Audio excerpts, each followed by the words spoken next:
ESPN on ABC.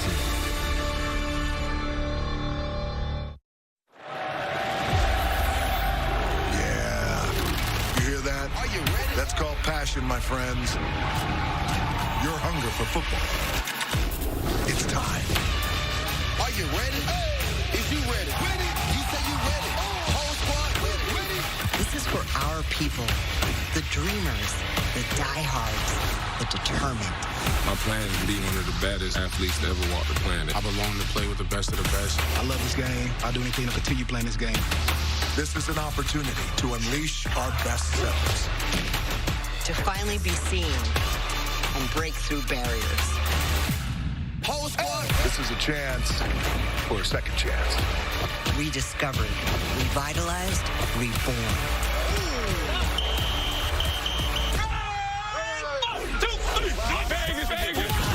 Every triumph, every failure has led you to this moment. I'm playing for the people who believe in me, playing for anybody who had a dream. I just want to prove that an under-recruited kid from Detroit can play in the pros. You feel that chip on your shoulder? I got one too. We got to use that chip. You ready? Are you ready? Is you ready? Ready? You say you ready. Whole squad ready. Ready? Who are we? This is the XFL. Day one.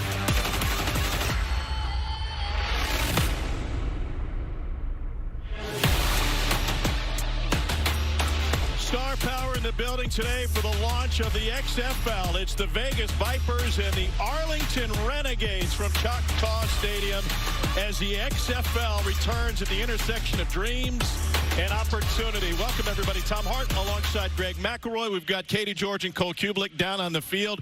We are ready for football and an opportunity for everybody on the field, not just today, but throughout these 8 teams in 10 weeks. That's the key, is opportunity. With the calendar in the NFL that was adopted in 2011, there's no more two-a-days. There's fewer padded practices, and the opportunity to showcase your abilities as a young player are fewer and farther between. Now, the previous rendition of the XFL, there have been success stories. P.J. Walker started games for the Carolina Panthers. Taylor Heineke, of course, with the Washington Commanders. So there are so many young players in this league just begging for the reps and the moment. They're going to take advantage of it. But there are also some established stars as well. Names like Martavis Bryant, former Pittsburgh Steeler, a guy that's had a ton of success at the highest levels of football trying to break back in. Geronimo Allison, former Green Bay Packer, guy that had an awful lot of success alongside Aaron Rodgers at the highest levels of football, and most notably Vic Beasley, a guy that at one point in 2016 had 15.5 sacks. He was an all-pro, so guys just begging to get back in. So guys also hoping for the launch point, but guys also hoping to break back in as well. So in addition to football, we'll give you access. We'll talk a little betting. Arlington favored by 3.5 in this kickoff. Well, when you talk to the coaches and they're like, oh, we'll see what we got. Let's take a peek at it. I'd be very uncomfortable laying points, especially north of a field goal, knowing the uncertainties of what these rosters might look like. We promised you the access. Here's just a taste of what we're going to show you all season long.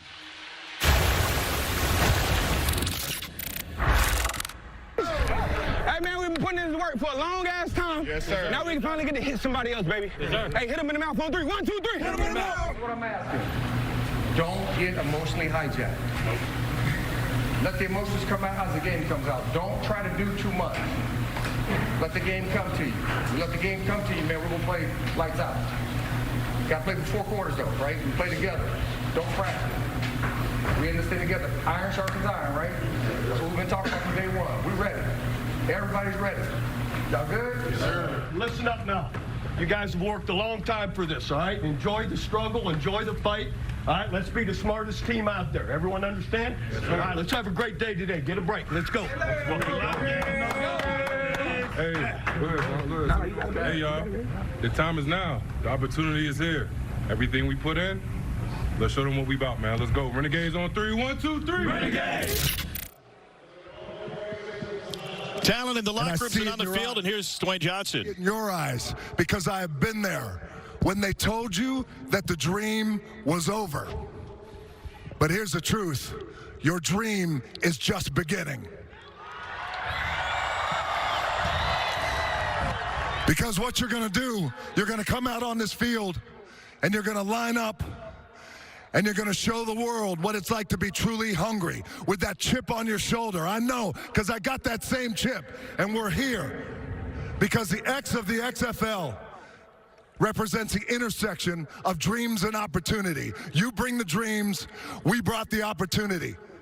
Now let's get to the game that we all love and why we're here today. So I say this to all the players, to all the coaches, and most of all, to all the fans.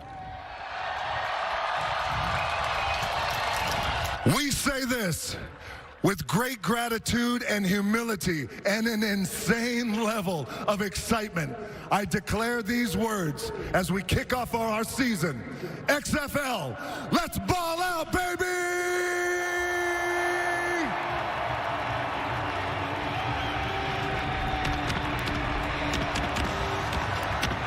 The head coach of the Vegas Vipers is Pro Football Hall of Famer Rod Woodson. He's with Katie George. Thanks, Tom. Coach Woodson, I know the heat felt nice.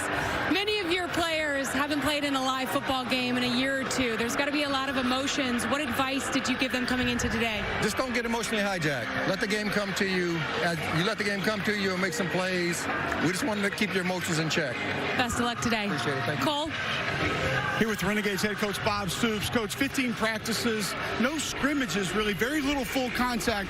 Describe what you're going to be watching to get an idea of what kind of football team you have early today. Yeah, no doubt. When you haven't gone full speed all out, for 5 weeks we've been practicing, but you haven't had that live action. So it'll be important to take care of the football on offense and defensively, hopefully attack the ball and get them out. Thank you, Coach. All right, thank you. The XFL is ready. This is the first of two today. Orlando at Houston. Later tonight on ESPN at 8:30. 2 more games tomorrow. This is where the XFL lives. From Seattle to Orlando, all stops in between, including Cause the Law in St. Louis. And they're fired up and selling a ton of tickets in the Dome already. But we are ready to go. And if you're familiar with the XFL, you know the rules are a little bit different, including the kickoff rules. And so as we line up and get ready to go, this is a safer version of a football kicker. It is. The players will line up 5 yards apart from each other, and the kickoff team will not leave until the ball is caught. This eliminates high-speed collisions, but also encourages the return. Most of the returns in the previous rendition happened pretty regularly between the numbers. Oftentimes you try to get to the sideline and other forms of football, but it encourages the return and oftentimes leads to really big plays. Taylor Russolino will get us started. John Vettori deep to receive for Vegas, and the XFL is underway. Can't move until it's caught from the 5 years Torrey. The side set before he makes it out to the 30-yard line. And that's where the Vegas Vipers will start their season with Luis Perez out of Texas A&M Commerce, a well-traveled veteran, 28-year-old quarterback. He didn't play high school football. He learned the game of football via YouTube. Sit down. Purdue, all Harley. Already. Purdue, I want. This young man throws a really nice ball. Not a huge arm, not insane mobility, but very accurate on the underneath and understands how he plays within the system. Figures Purdue would be the first play call. That's where Rod Woodson was an All-American. Fire's a hit. And he'll keep it on the ground with Rod Smith. And he'll find just one. Go left. I got you. Here comes Temple. Vegas' offensive coordinator, Dwayne Taylor, from Alabama A&M, majors in tempo and has brought a college style here to the pro game. Empty backfield, Perez completes it to the perimeter. That's Martavis Bryant, who picks up 3. One-round pick of the Steelers coming out of Clemson in 2014. The big point of emphasis for Vegas is to get Martavis Bryant started.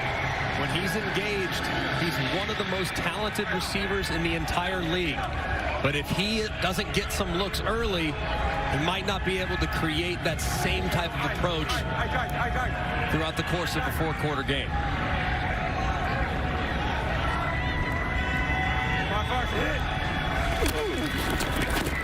Over the middle, and that's complete for a Vegas first down. Geronimo Allison.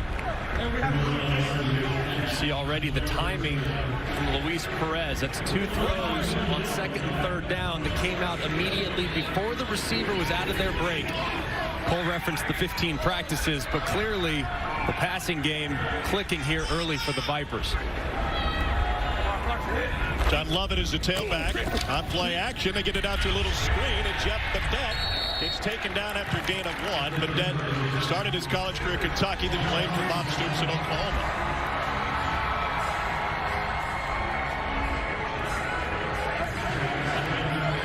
Camera right. On eye. Purdue. I'm ready. Purdue the last time around was a handoff. Let's see if they go with that again. Hey, 1v6. Now they add a fullback. Far hit. Lovett played his college ball at Penn State. No gain. In fact, he's taken down for a loss.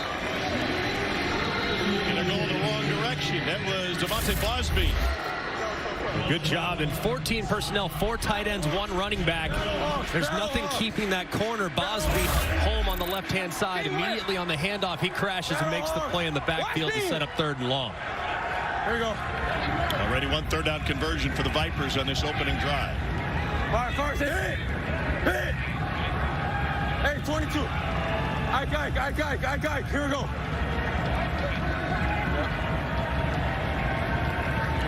Far hit. Pressure coming. He got rid of it in time for a first down. And the Vipers continue to march. That's a pickup of 14. I knew that was going to happen. Sincu swinging on a slippery rock. And this was a nice job here. Pressure off the left-hand side from Luis Perez. Did not have it blocked. If he doesn't get that ball out immediately against the fire zone, Carolina. That's going to be a sack fumble potentially, but he hits it on time, and it leads to a nice conversion. 4-for-4 start for Luis Perez. Red. 4 different receivers already. Far hit. And he's now 5 for 5 in a slip and roll. This is Geronimo Allison for a first down. A pickup of 19. You gotta love the rhythm that Vegas is playing with right now. Ball's getting out quickly. The receiver's doing a pretty good job on the perimeter, blocking, and obviously an excellent run after catch there by Allison, the former Green Bay Packer. Ozzie, close door. At Cleveland. Yeah, come across. They're telling the running back to come across here. That's Rod Smith off of Perez's right hip. Play action. First miss. Trying to find Brandon Dillon. Always cool to hear the quarterback and the communication between him and his backfield mates. At that time, they come across, so they did. They gave a little token play action. It was well covered there by the Renegades. Bob Gibson, head coach of the Vegas Vipers. He comes back. Far hit. Perez with the roll, looking, caught, and another Vegas first down. It's Badet for his 2nd grab of this opening drive. Hey, you gotta stay back. Great job here by the receiver, Badet, sitting down. They're running a full sprint out to the right, trying to throw a corner route, but because of the zone coverage from Arlington, he decided to sit it down and not run to get covered. It led to a nice completion in the red zone. That's a good job by the quarterback and the receiver being on the same page. 10th play of the opening drive.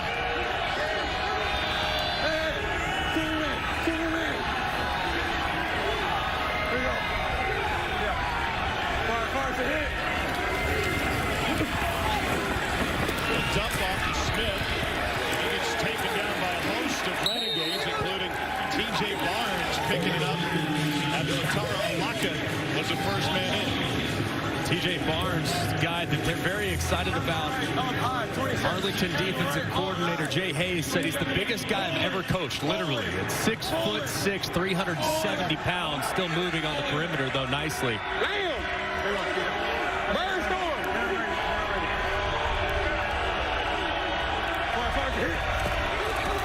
Big formation, and they try to run it again. And look who was at the outset. It's Barnes, a 32-year-old. 21 games over 3 seasons in the NFL.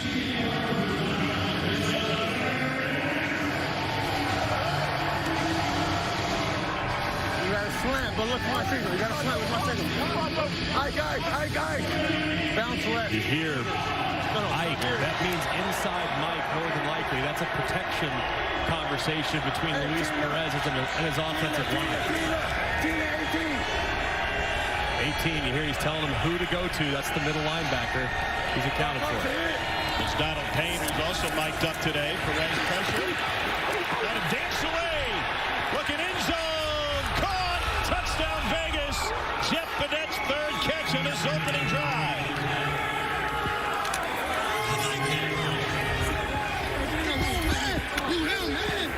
Luis Perez 8 of 9 on the opening drive.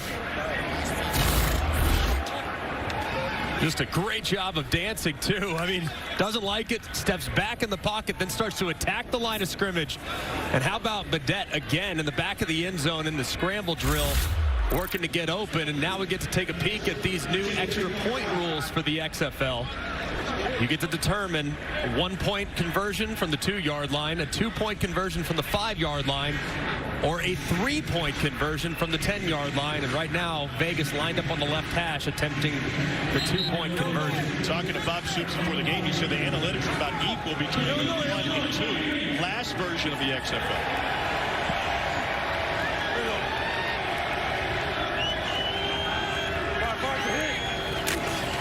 Perez, going back shoulder, just a little bit wide, trying to find Allison.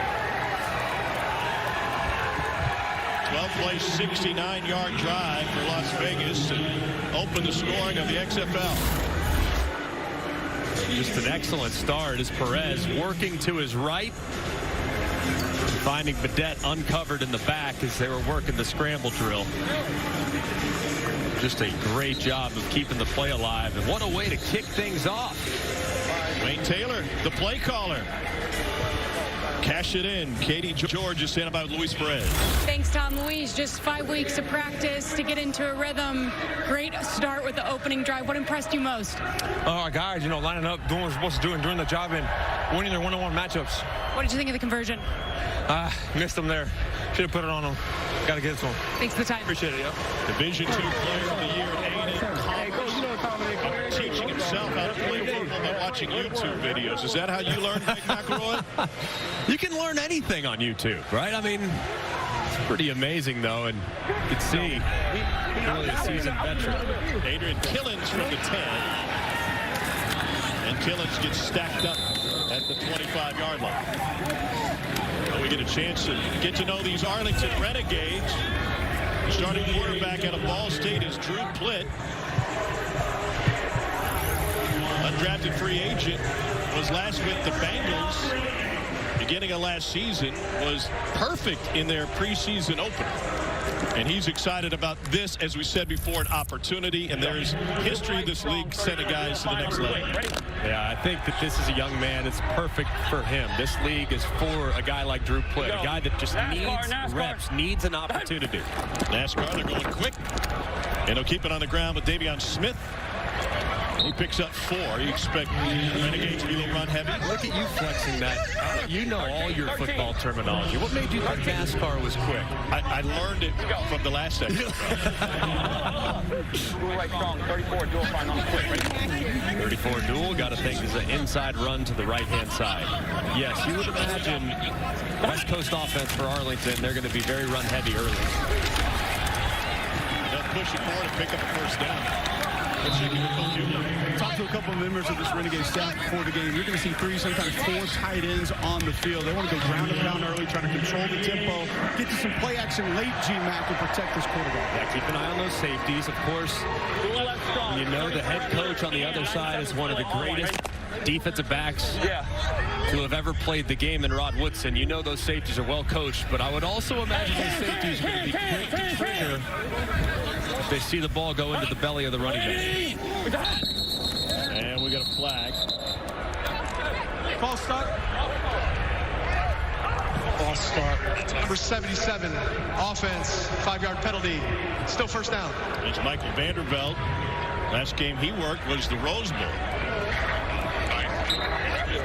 Here we go. Dice left. 300 jet. Omaha on 1, right?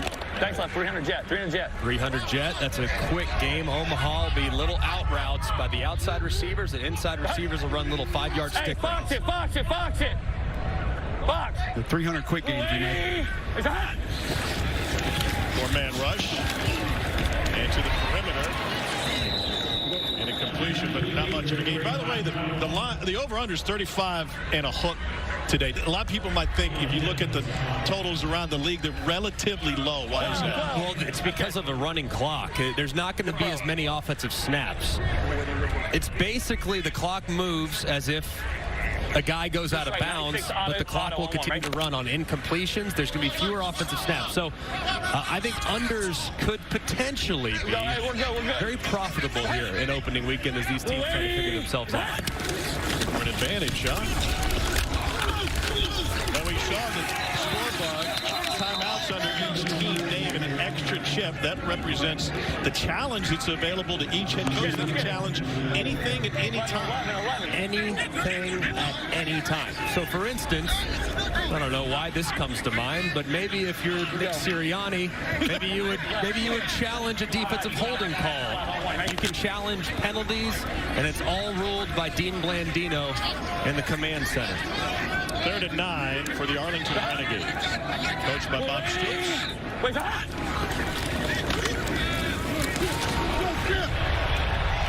that is complete to Tyler Vaughns. No, incomplete. And a disagreement on the sideline. Only need 1 foot in, and Vaughns, a product out of USC, 28-year-old, thought he had it. Let's give it a look. Great effort. As you can see, secures the catch, but it does look as though both feet are coming off the ground as he gets control of the football. You see him trying to drag that right toe, and they're going to take a look at this. So nice throw and catch, just a touch late. Vaughns, one of the all-time leaders in receptions for Southern Cal. All right, so it gives us a chance to listen in to Dean Blandino back in the XFL command center. My best look, your hand out. I've got control. I've got the left foot down in bounds.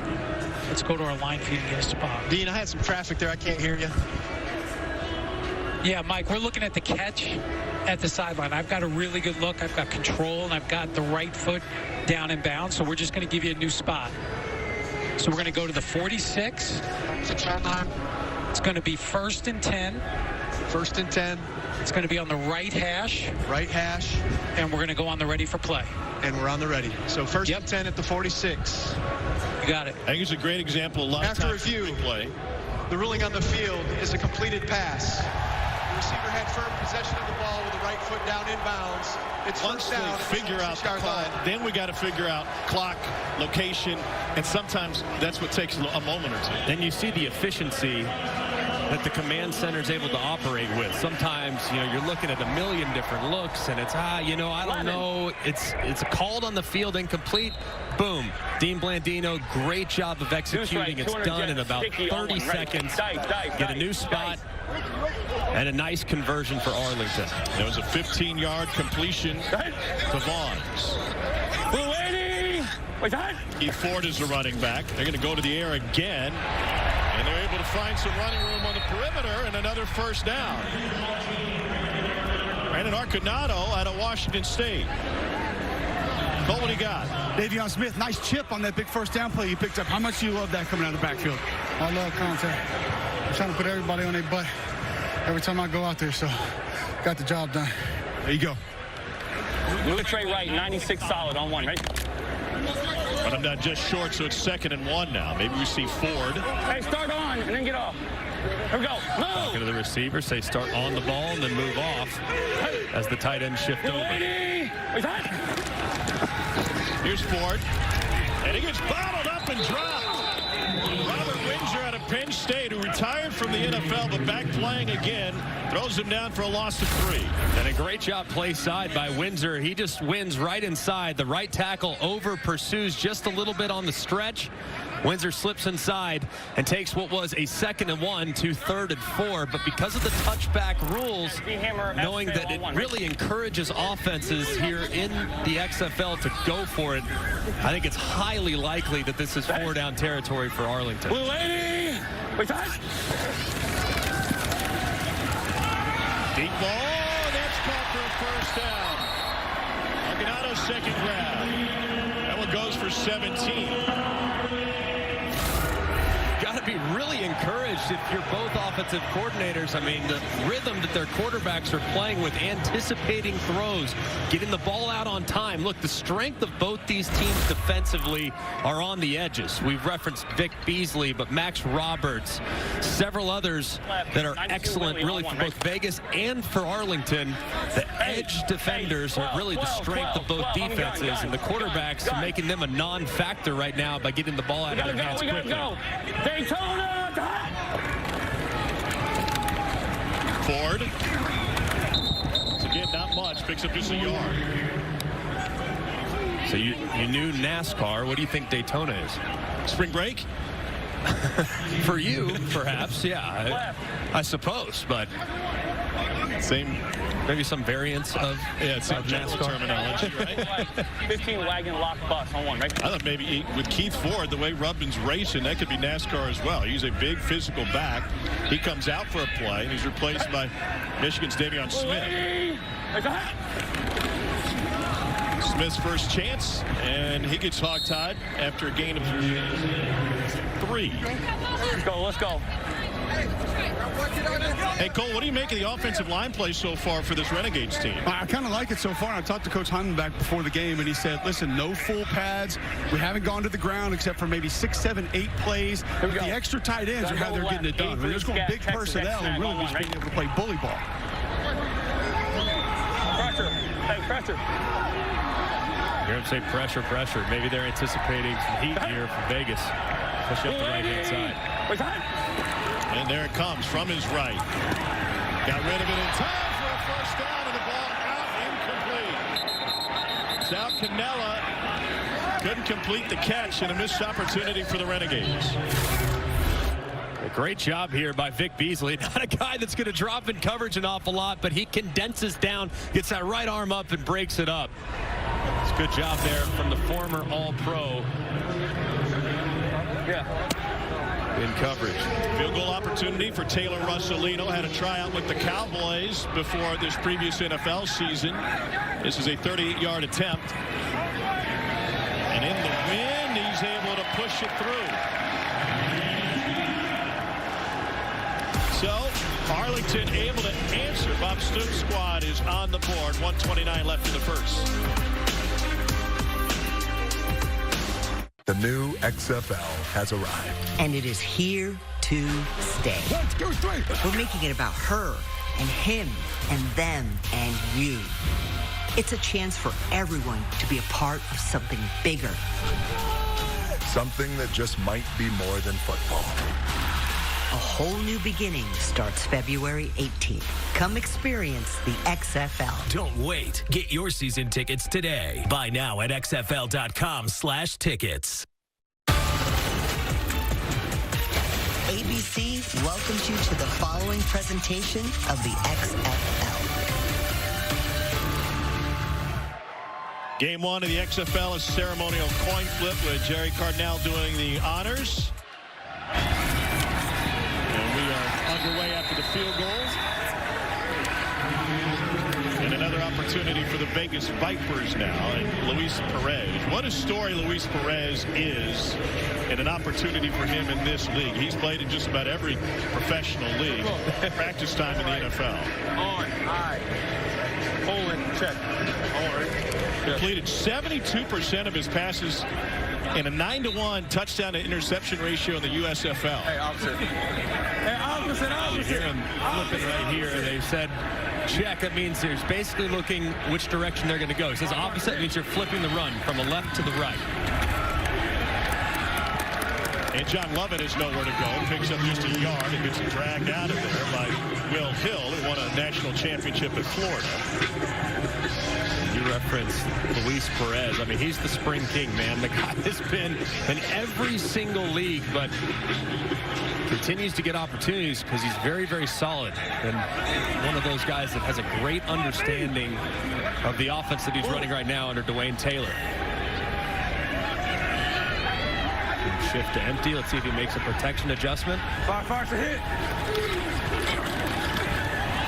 On 2nd and 9, incomplete. Coverage by Aaron O'Dale, former basketball player in college. Dwayne Taylor's the offensive coordinator for Vegas.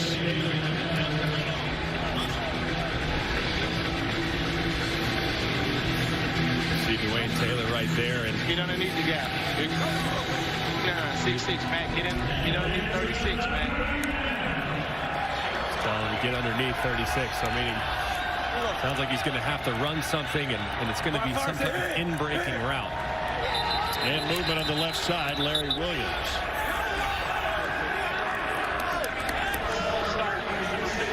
Offense, 5-yard penalty, still 2nd down. A unique aspect of the coach-to-player communications in the XFL, there's no cutoff. In the NFL, it cuts off at 15 seconds left. Go check with me. Check with me. Check with me. That's right, check with me. Gotta go.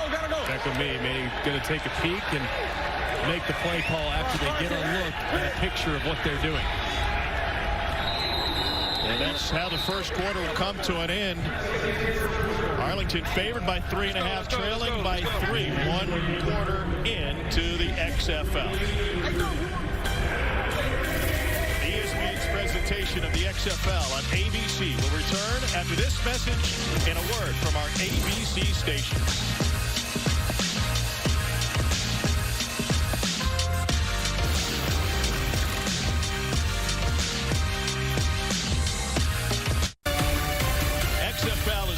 By Progressive, the right call to protect your home and car. Numerous former first-round picks playing in the XFL, including Paxton Lynch for Orlando. They'll be in action tonight at Houston on ESPN. And Vic Beasley, who led the NFL in sacks as the Falcons made it to the Super Bowl. On the field for Vegas in this one. 3rd and 14 for Vegas. Here we go.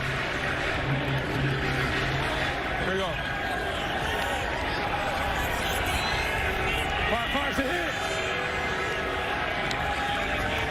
Hey, Ike Max. Ike Max, meaning the mic point is inside. He's going to be blocking the inside. Here comes pressure. Both linebackers coming, and they got to him. Perez taken down by Colin Schooler. It's a loss of 11.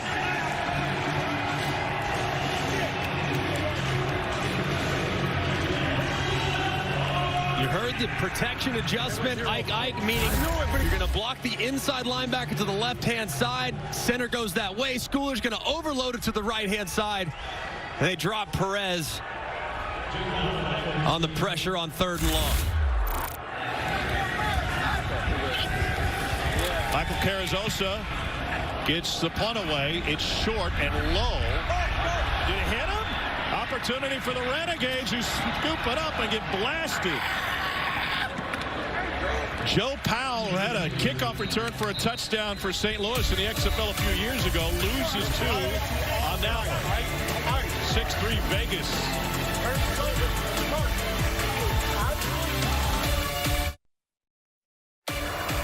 Pre-game ceremony with XFL owners Jerry Cardinal and Danny Garcia. Bob Stoops presents each with a game ball. How great was it pregame? And Danny's so excited about this venture. They've done everything first class. Here we go. Hey, scramble 2, line bunch left. Fake 97, keeper right, F slide on 1, ready? All right, fake 97, keeper right, F slide. They're going to fake the handoff to the left-hand side, bootleg the quarterback out to the backfield on the bootleg, and then you're going to get the F, which is the inside tight end off the ball. He's going to slide into the flat. Pressure. Plitt got rid of it just in time to that tight end, but nowhere to go for Nate Becker. Jonathan Hayes is the offensive coordinator for the Arlington Renegades, sharing that with Chuck Long. Let's go. Tight dog one. Tight dog let's one. let's go. Gun dice right. 200 jet sticky. Sticky here means 5-yard stick routes by the inside receivers. Outside receivers will run double drag. Done. Little out routes to the outside. You need outside in. They brought 5 into the perimeter. I think people would be surprised just how calm the coordinators are when they send the plays in. Very calm. Don't worry, their brains are moving a mile a minute. Left, A, 2 jet, halfback ram, all go, X Reno. Gun trips left, A, 2 jet, halfback ram, all go, X Reno on 1, right? Hey, trips left. And sometimes the receivers don't listen. This should be a screen. It's in the back across. Should be a screen to the right-hand side. There it is. Room for Davion Smith. Got a key block. But on 3rd and long, they don't get enough. Pickup of 9. And 4th down coming. By the way, one of the key rules in the XFL, hoping to encourage more returns, is if you try to kick it out of bounds inside the 35-yard line, and the ball comes back out to the 35-yard line. And Marquette King, who led the NFL in punting in 2014, was a fantastic punter, primarily with the Raiders, setting a Raiders record, is a guy who could do just that, but he's got to rethink it. Matthew Sexton to return.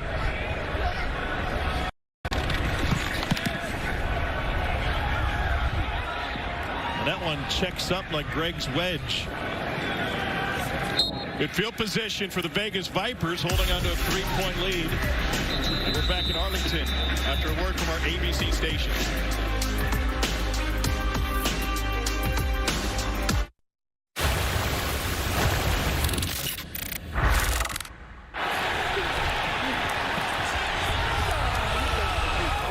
Let's go! Let's go! Let's go!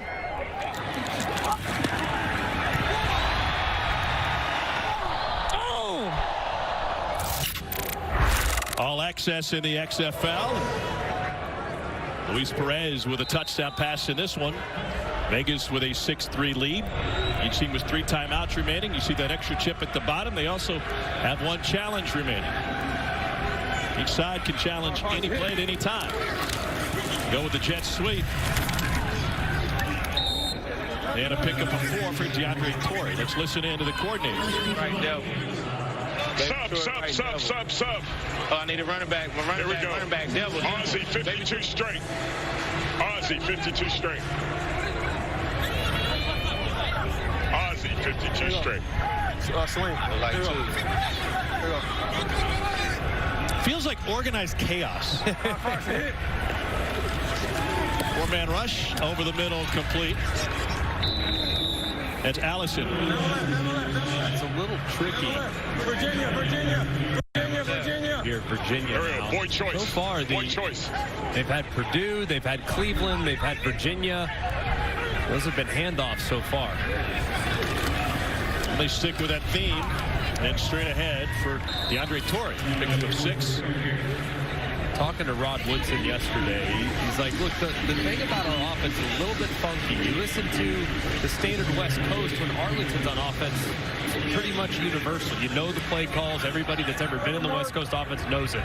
But with Vegas having a college coordinator that's really in an RPO background, the terminology is very different, so it's difficult to diagnose.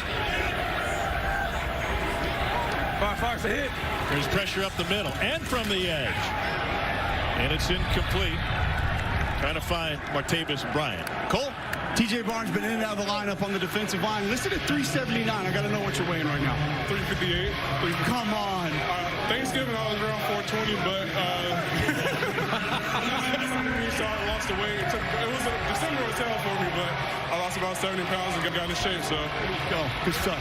Barnes, a graduate of Georgia Tech, was in software development. He got back into football because he lost the weight. He had to lose the weight to get healthy again, and he dropped all that weight and said, hey, maybe I can go back and play some more football. And here he is.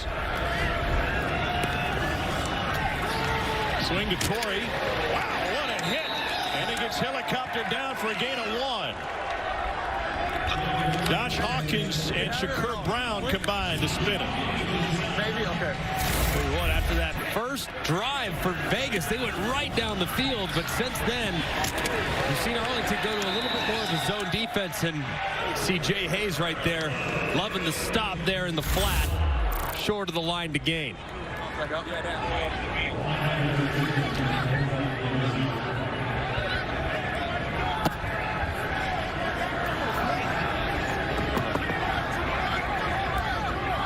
Joe Powell muffed the previous return. Wow. What a punt. But it's going to carry into the end zone, and they'll bring it all the way back out to the 35 at that 56-yard punt. Katie George. Well, Tom, I spoke with Vegas DC Chris Dishman, and he told me he's really happy early on with the tackling. He said that was his biggest concern coming in. These guys only had about 15 to 16 practices in a 5-week preseason, and he said we didn't do a whole bunch of live tackling because we obviously wanted to come into the season healthy, so he didn't know what that was going to look like. He's really happy with what he's seen so far and the pursuit to the ball as well, guys. Limited numbers why health is so concerned. Such a concern. Check. I got Josh Hawkins made that last tackle on 3rd down. You've been flying down to the box. How much have you been looking forward to this? Man, I'm excited. We've been putting together about a month and a half now, and it's all coming together well. Playing as well right now. Good stuff. After free agent with the Packers in 16. Hey, we got to go. Daytona. Makes it 2 interceptions in the preseason with Green Bay. Nice sidestep. The ball come out. And Ford with a gain of 2. Listen at that hit a moment ago, led by Hawkins. Hey, Bob, on that zone wide, they were in the wing, and he was tight, so it looked like Will tried to get outside. So you did come back inside. So the ball cut inside of you, too? They said, why Hank here? So first read is the tight end over the middle of the ball. Canella. He is. Auburn product gets folded up to pick up a 5, 3rd and 2. What do you like here? I like going for it. You got 2 down territory, so I'd run it on 3rd and 2. Can't pick it up with my big body running back Keith Ford. Jumbo. I'd call the exact same play, jumbo. So here comes big personnel. 3 tight ends in the game, 4 tight ends in the game.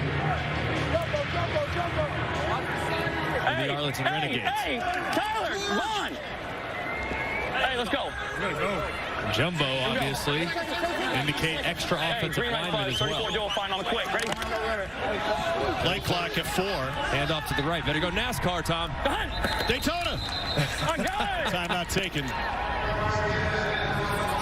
And the Renegades will be looking at a 3rd and 2.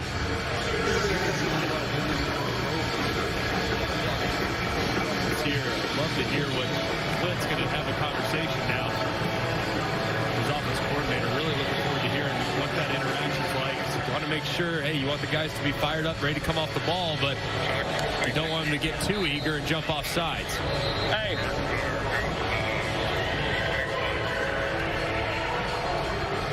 Listen to what he says to his offensive line here in a critical down distance. This is an offensive lineman's time to shine, Cole. 3rd 21. In the Get an extra lineman in there. Let's go. They just changed it to 21, thank goodness. No extra lineman. 5's enough. Keep him on the sideline. Here we go. Hey, listen to me.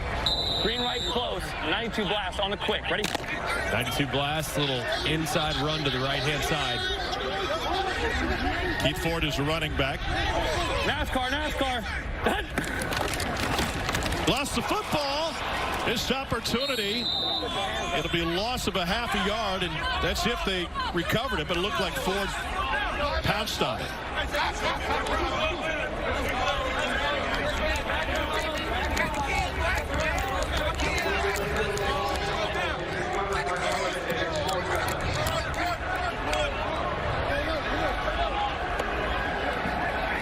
Ball was right in his belly. Let's see the interaction between Ford and Plitt. See if they discuss it. We can't have I don't know what happened on it. I don't know. We can't say I don't know because then we can't fix it. So I need to know what the problem was. No, you're good. Reggie Davis, the running back coach. Good interaction right there, too. Say, it's on me. Hit me in the arm. We can't fix it. That's good stuff. He goes out of bounds inside the 35. They'll bring it back out to the 35. Split in the Renegades, stumbling a bit. 3-point game.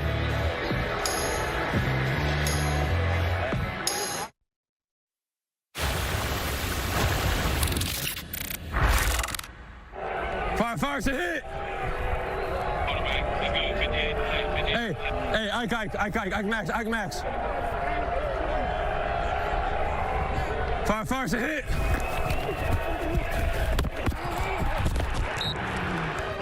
I saw it. Yeah, no, that's me. That's on me. Yes. I flipped it. I knew I was hard as the guy I was looking at. They both came, yeah. There's great interaction right there. You hear the Mike sliding the line to the left, point to the left, offensive line's going left. They overload. He said, look, I'm looking right at him. I know it's on me. I'm hot off that guy. Unfortunately, he was the one that made the play. Good interaction, though, between the quarterback and the offensive line. So the previous drive came to an end, and now they get it outside to Jeff Badet, who has the lone touchdown so far today. 12-yard gain. Left. Virginia, here we go. Think they're going to run it? Virginia's handoff to the inside right. Virginia. Here we go. Fire's a hit. Pressure up the middle. Not much doing. You saw that last punt went out of bounds at the 20, spotted at the 35. Due to the touchback rules, Cole is with the punter, Marquette King. Marquette, just take us through your process of where you want to try to place the ball, and then you get punished for a good ball going out of bounds right there. Yeah, it's definitely, the rules definitely aren't toward the punters. And I just try to hit my best punt directional, and it's kind of difficult with the wind, the way that the wind's coming at me. So, I mean, I don't know, most of my career, my goal is to hit the ball as far as I can out of bounds, and it's not that. Got to keep it out of bounds, so I might just start going right down the middle. For the brand, we'll be down the middle. Yep. There you go. Second and 10. And then rules in place to try and encourage more returns. Pressure again, and here's the screen. Great play call as Rod Smith got tripped up just past midfield for a pickup of 6. They'll bring up third down. Trey left, devil. You got a flat route right now. Well, we know one route. 86, Dylan. He's going to be running the flat. That's all we know. Learning this offense on the fly here for Vegas. And Rod Smith is a swing route. Yeah, swing route. He'll swing on out to the right-hand side. Fire's a hit. It's a 4-man rush, and able to pick up the first down. Martavis Bryant. Depot says 85. You got the close route. I don't know. Depot. I don't know why they did. Boyd choice. Jay Hayes might be wondering why they didn't pressure if they had it drawn up. Keep an eye on a post up here to the top. Looks like that's what he was saying. Might be taking a shot here. Vegas throw it downfield. Fire's a hit. Looking that way, everybody covered, and now let it go. Wide open! It's Badet for another touchdown. This one from 39 yards.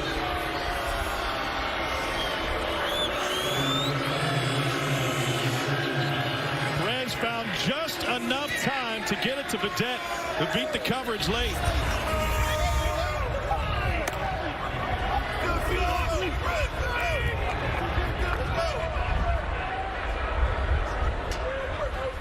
And a reminder here now, opting on the last 2-point conversion attempt to go for it from the 5. Remember, 2-yard line to 1-point conversion, 5-yard line, 2-point conversion, 10-yard line to 3-point conversion. Opting again to go on the left hash, 3-by-1 to the right-hand side for the 2.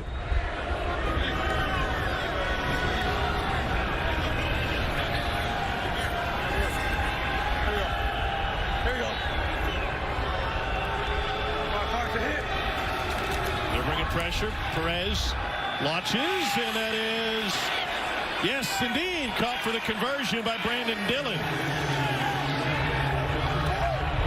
The Marion Flash, Brandon Dillon is able to haul it in.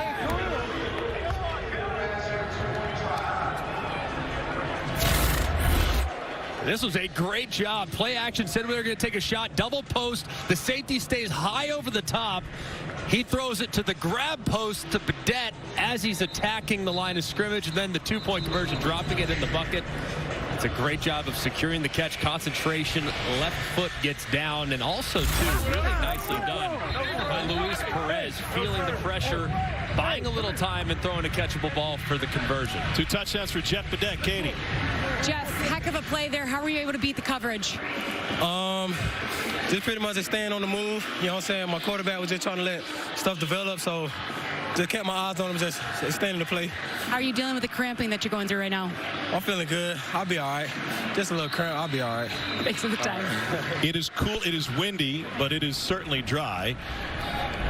And the kickoff, nobody can move till it's caught. And bring it out from the 5-yard line. Big opportunity, and out to the 35. And the Renegades will have fantastic field position. XFL kickoff week continues on ABC, ESPN, and FX. Tonight at 8:30 Eastern on ESPN and FX. Orlando Guardians take on the Houston Roughnecks. Tomorrow at 3 o'clock Eastern on ABC. The St. Louis Battlehawks and the San Antonio Brahmas. We saw a bunch of the Battlehawks at the hotel. Tomorrow at 8 o'clock Eastern at ESPN, the Sea Dragons and Defenders. This Arlington is the XFL hub. All the teams train here during the week, but then travel out day before the game. Wow, able to thread the needle and complete that one to Tyler Vaughns. On some of those gambling lines, too, on some of those games, sports betting lines. I don't know how you're comfortable laying north of a touchdown right now. I'm looking at it, man. It's like, goodness gracious. I'll take the points all day long this first weekend, figure out what some of these teams are.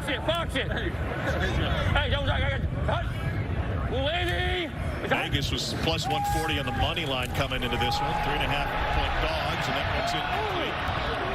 Trying to find Bonds again. You expect at this point not much contact defenses to be ahead of offenses early on? You would think, too. I mean, especially with a lot of the strength being in the front seven defensively for most of these teams. And offensive lines, they just take time to gel. So defense is being naturally ahead. Based on the first couple drives, though, I was starting to think maybe these offenses have figured something out. But defense have settled in now. I like the unders across the board, and I like the dogs across the board. Not because I have any information, just because I can't envision a ton of points being scored as they're trying to feel each other out. Spin move by Smith. A.J. McCarron is a quarterback for St. Louis. You saw him at the team hotel this morning. He excited? He told me he is locked in. Talked to Anthony Beck about it at the team hotel this morning as well. Anthony said he has been laser focused. Said he's looking forward to it. First time in a while, A.J. has just been the man for an individual team at quarterback. Anthony Beck is the head coach of the Battlehawks. 3rd and 2.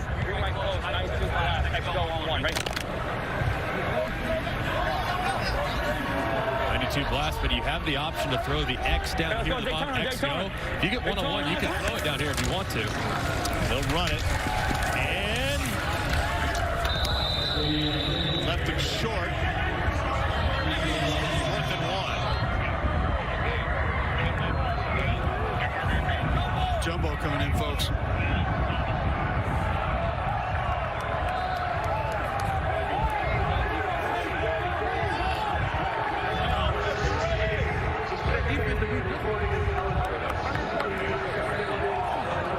Couple of extra offensive linemen, including Jake Stetz, lined up at tight end on the right side. On 4th and 1, straight ahead, and stopped short.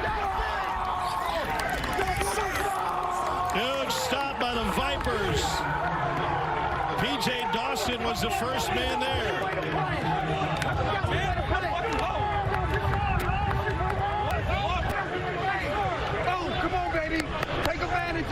Take advantage of it. Great job. You'll see him just slide right in between the A-gap, make the play in the backfield. I don't know how you allow a Mike run through in a 4th and short situation. You see Rod Woodson fired up there after the 4th down stop.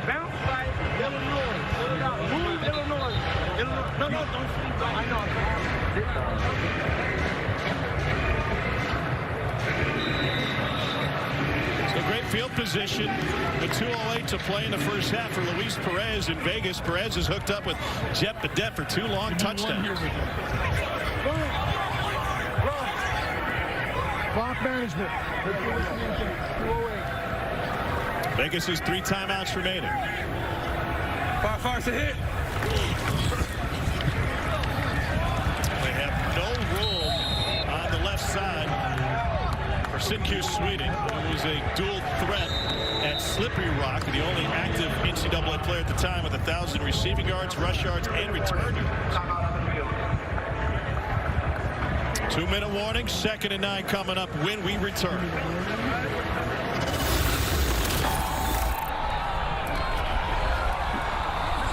Nope, he's short.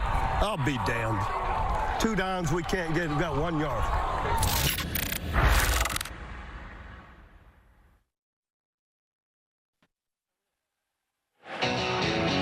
Coming up tonight, the next NHL Stadium Series game is on ABC. The Washington Capitals and Carolina Hurricanes square off at Carter Finley Stadium in Raleigh, home of NC State Wolfpack. Place seats about 58,000. Coverage begins at 8 Eastern, also on ESPN+. It might be warmer in Raleigh today than it is here in Arlington. At least they have sunshine on the ice with temperature in the 50s. Kind of a crisp day here. Temperature 53 degrees and windy. Flag on the play. Inside 2 minutes, by the way. Clock rules change just a little bit. We go to a more traditional college type where you get clock stops on a first down, obviously stops on any incompletion or out of bounds play. Offense, 5-yard penalty, still 2nd down. Game clock operator.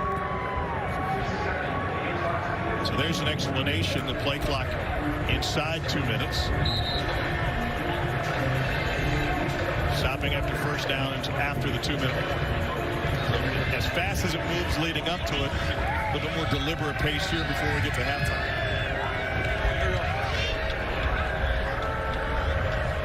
Far's a hit. Looked like early movement again, and Vegas keeps it on the ground, playing with an 11-point lead. That's John Lovett. It did look like it was going to be a flag there for a minute. Bob Stoops is... He's hot down here on the sideline, Gene. Hear about it. Go ask him, Cole. Ask him if he thought that was an offside. Go ask him right now. Coach Stoops, you thought they were offsides on that false start? You thought they moved? Procedures. There you go, Greg. It's like walking into the Lions. I'm just trying to throw you into the fire, bud. Play clock at 2. Fire's a hit. Again, movement. This is Larry Williams. Why would they be having issues with movement at this point in the game? I don't know. I mean, you would think the rhythm would be off early. It wouldn't adjust here at this point. Right, under 2. I'll start 56. They're not going to want it, right? They're going to take it. False start, number 56. Offense, 5-yard penalty. Still 3rd down.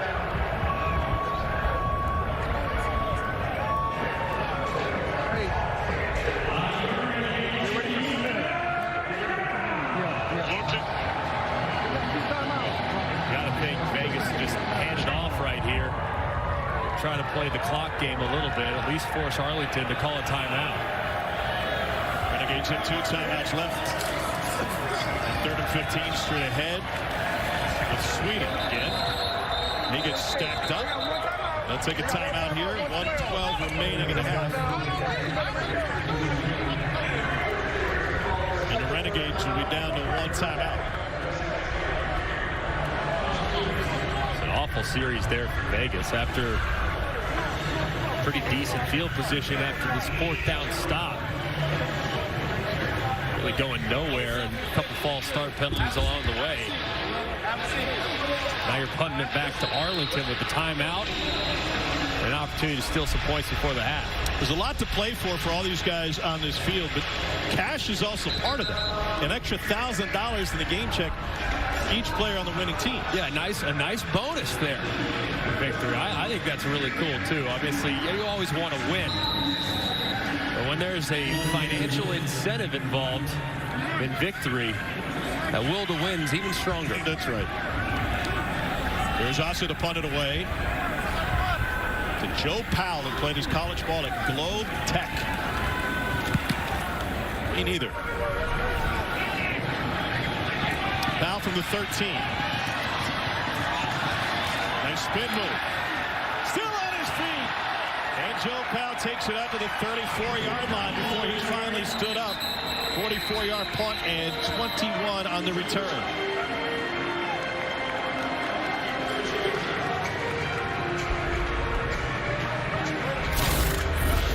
Great return there by Powell. Missed tackle in the open field, spins out of it, and makes up for what was a poorly played punt earlier when it was muffed. So let's see whether or not here in a 2-minute situation, Drew Plitt can get the Renegades against the wind. They're going into the wind right now, so you've got to get really probably to the 25-yard line to really attempt a field goal. Plitt gets rid of it quickly off the play action. This is Sal Cannella.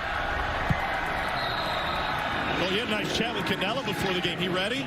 Absolutely. He said he's anxious to get back going again. Obviously, in camp with Green Bay for a little while. Played some in the USFL. Played at Auburn. Didn't get a lot of opportunities at Auburn, but he's going to be their move tight end that gets those kind of targets. Looks good in the baby blue. He's got his own clothing line, and that's intercepted. Underthrown and picked off by Vegas. C.J. Avery with the takeaway. They'll have an opportunity with 32 seconds left in the half.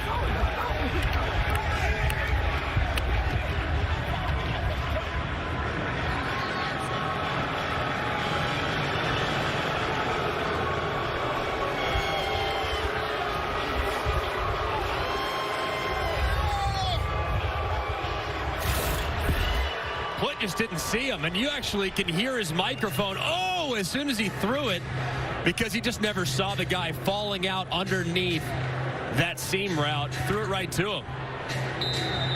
Katie. First XFL game, first interception. What did you see? We was in cover 3, and I see the seam route. Quarterback threw it right to me. How'd it feel? Feel great, man. I'm be back out here. Glad for this opportunity. Absolutely. Keep it up. Couple of Louisville Cardinals chatting there. CJ, 5 years at Louisville, led the team in tackles 3 times. Low snap. Perez complete. That's a big first down to Matthew Sexton out of Eastern Michigan. Pickup of 18, 25 seconds left. Vegas has all 3 timeouts. No need to be in a huge hurry. Vegas, obviously, a no-huddle team to begin with. A team that's very comfortable operating with tempo. Here we go. Point. Here we go. Correct. Oh, he just gave a little signal, a little money signal to the right-hand side. Pressure from the edge. Batted away. That was Donald Payne. Played his college ball at Stetson. Perez saw it, so he gave a little money signal. That's just straight into the flat. Saw the pressure, knew it was coming, made the adjustment, just got to negotiate the defender. We got Payne, Mike. Pressure off the right again. He better slide that protection to the right. There you go. You saw the right tackle point out to him. He's got it adjusted. Picks up Payne, and that's complete. Short of the first down. So Martavis Bryant. All timeout there. The wind moving left to right. Well within field goal range at this point. Just can't take a sack, but you would anticipate from Arlington, they're going to try to heat up Luis Perez. So let's see what Dwayne Taylor tells his quarterback here. You got to be anticipating plays.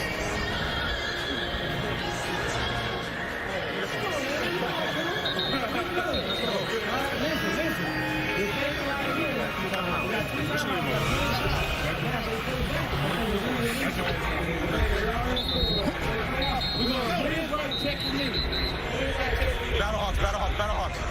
All right, so here, Twins right check with me. That means he's going to get up there. He's going to give a hard count. Said hot, hot, hot. See if you can't get the defense. How's he show you? Hot, hot. Or, well, I mean, NASCAR hot. There's no play. He from Boston? So, yeah, basically. Yeah, that's it. See, he tries it. Now he takes a picture. He knows what they're in. Now I can make my call. Hey, 36. Hey, right here, 36. He just points to the ground. 36. The receivers on the right, whenever they point to the ground, that's what they're running. Lob, Gadet.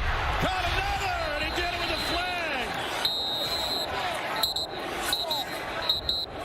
And right over the top of Shakur Brown. The 26-yard gain as it stands. 13, 10-yard penalty there. It's be third down. You're out of bounds. Experienced. Number 13. Offense. 10-yard penalty. Still third down. It was a good adjustment, good play call. It's a good throw, just pushed off the defender. Did he? Enough? Ish. Dean, what'd you think of the call? Extension of the left arm. That's what they're taught. You keep the arm bent, you're okay. Once you extend to create that separation, that's when you're going to get the flag. And that's a killer, too, because the one thing you couldn't do is lose yardage. Now the field goal is impossible, so you got to be thinking, get into field goal range. Quick throw, got to think pressure, too, because that's what Arlington's done the last couple. Rez steps out of the pressure. He's able to flick it down to his receiver Sexton. Timeout. 1 or 2 seconds left on the clock.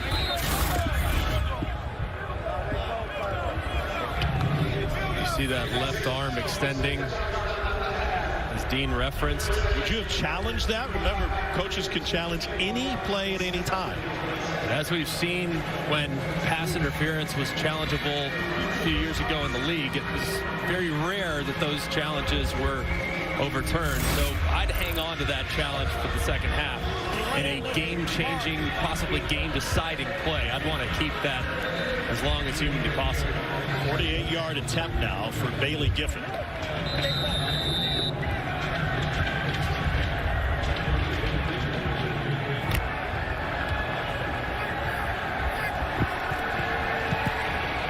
With the wind, Giffen's drifting, and he misses it left. A pass interference penalty cost the Vipers some points, at least 3. Our score at the half, Vegas 14, Arlington 3. When we return, Katie George will have a visit with the XFL owners. We'll get you inside the locker room and give you extra access. Our score at the break, Vegas 14, Arlington 3. Katie with Dwayne Johnson, Dana Garcia, and Jerry Cardinal after this message and a word from our ABC stations.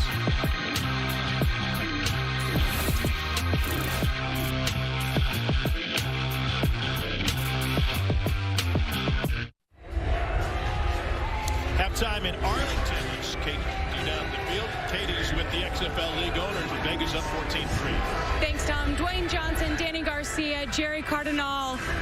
First half of the XFL in the books. I'm sure we've got an exciting second half coming to us.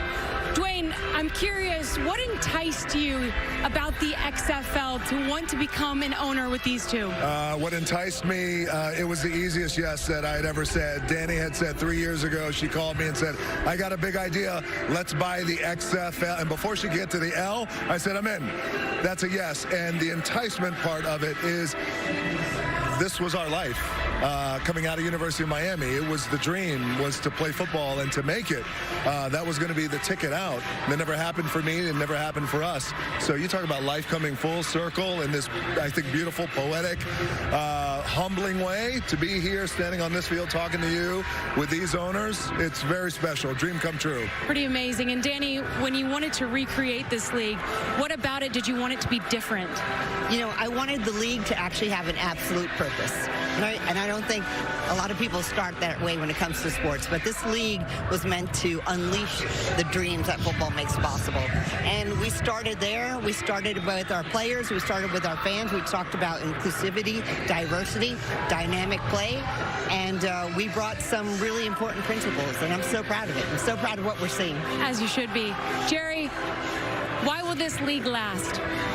This league's going to last because it's legitimate at its very core. We're putting an NFL quality product on the field in partnership with the NFL as a development partner for the league. We have two of the great owners here in live event entertainment, and we have a world-class broadcasting partner in Disney and ESPN. There's a real demand amongst Football Nation for more football, and we're going to give them that football. Well, congratulations to the three of you and all of your efforts. I know you have a great team, and for us, as your partner on ABC and ESPN, we're thrilled as well. We can't wait for the entirety of the season. Thanks, guys. Thank you so much. Tom. All right, Katie, thanks. Fantastic work and a fantastic first half from the Vegas Vipers. A couple of touchdown passes from Luis Perez to Jeff Bedette. And Rod Woodson's Vipers lead 14-3.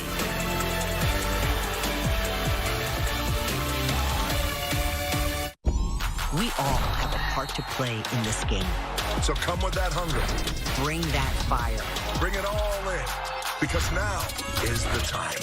The XFL continues tomorrow on ABC and ESPN.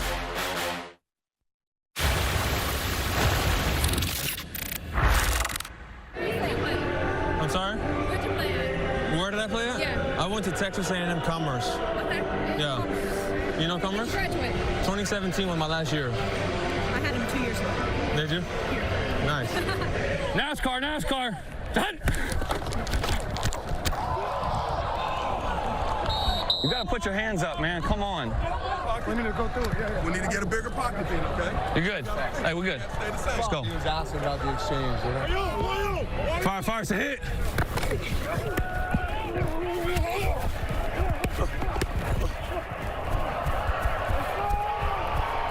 Hey, let's go. Let's go. Come on. Hey, come on.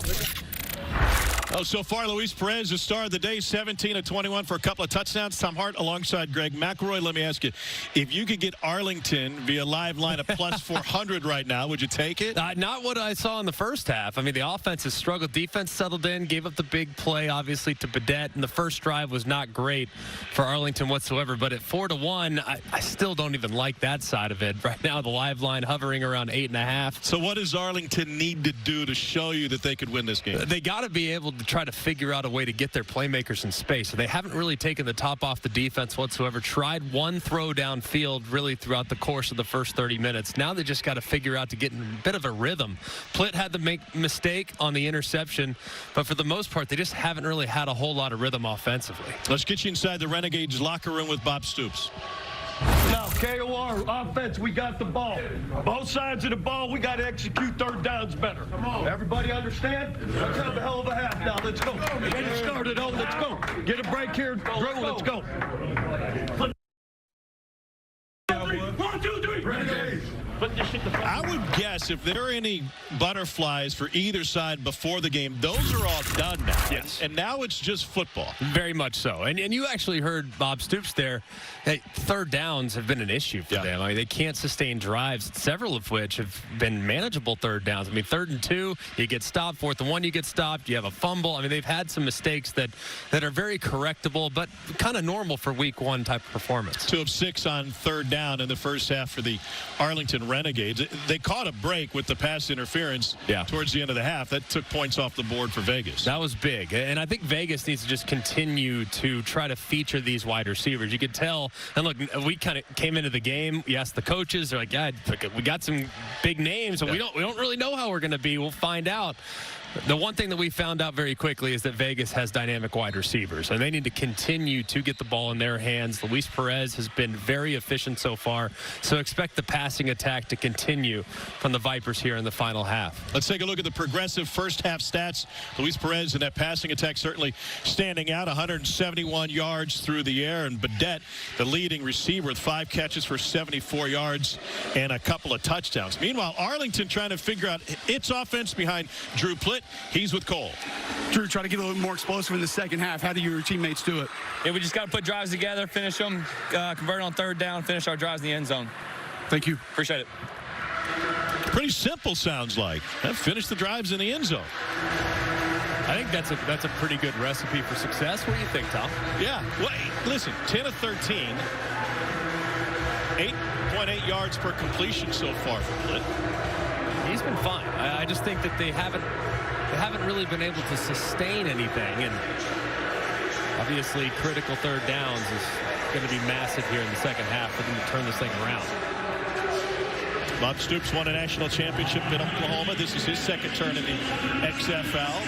And Rod Woodson, Pro Football Hall of Famer, 17 years in the NFL and a Super Bowl champion. Kickoff rules look a little bit different. They line up opposite each other, 5 yards apart at the 30 and 35. Can't move until it's caught. And Adrian Killen's return is taken down at the 27-yard line.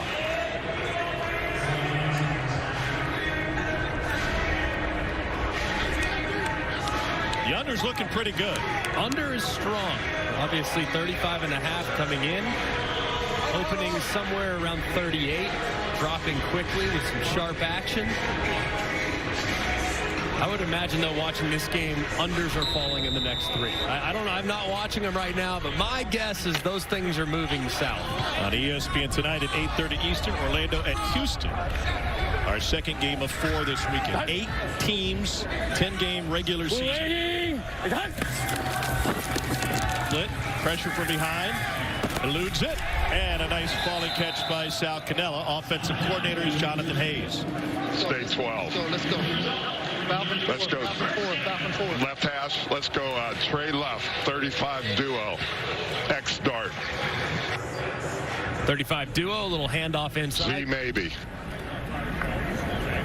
35 duo. A little handoff inside to the left side. Duo means double teams across the board. Watch these two. Watch double teams along the offensive line. What is the Z maybe aspect of the tag? You can tag him if you like the look. You maybe, meaning you can give him a hand signal and run him on a route. But all that is determined pre-snap. It's all RPO based on where the will line infraction, number 90, defense, 5-yard penalty, still first down. Those are old school RPOs. When you say you got the 92 or a 35 duo, then you have the Z maybe, meaning you can bring him in and block him. You can signal him on a little route. You can throw it to him if there's way off coverage. And the X on a now, they've been doing that forever. Here we go. Nice going. Straight ahead, needing 5. Got 4. And that'll leave 2nd and 1. David Smith with the carry. They take a shot here. Stay 12. Stay 12. Let's go. Dual left. Z fly. Jet sweep left. What do you think it's going to be? AK. I would take a shot here, but a little jet sweep never hurt you. You already got him going a little bit north and south. Now you get him going east and west. 12, Adrian Killens is the one they want to get it. He's in his slot near side. He's the speedster. Watch 12. He's going to motion behind the quarterback. Just got to time up the motion, hand it off. Good, clean hand. Well defended by Vic Beasley in Vegas. Beasley turned him around, and it's a loss of 3. Really well done there by Beasley. And you can see, I mean, he's engaged one-on-one with Sean Byer, number 88, the tight end. And he bumps Killens back, and he can't get back. Sets up now a 3rd and 5 as opposed to a 3rd and 1. Here we go. Dice right, 2 jet, Z hammer, F sail on 1. Ready? All right, keep an eye on the Z. 2 jet now. Z is to the bottom right here. Hammer. Here's your Z right bring there. Anytime you hear Z hammer, you got to think he's going to be the number 1 read for the quarterback. It's pro-style offense, long play calls. I called timeout. Soup said he got the timeout before the flag. Delay of game.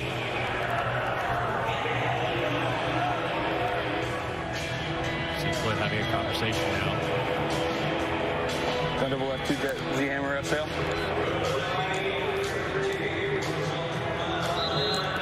Z hammer. Here we go. Gun double left, 2 jet, Z hammer, F sail on 1. Right? Depending on the look, though, you could end up throwing it to the F. Double left. The sail is right down here, so keep an eye on this. If you get a good quality look, you could potentially hit that sail route to the right-hand side. Blue 80! Wait, It wobbles, one out, incomplete. And a flag on the play.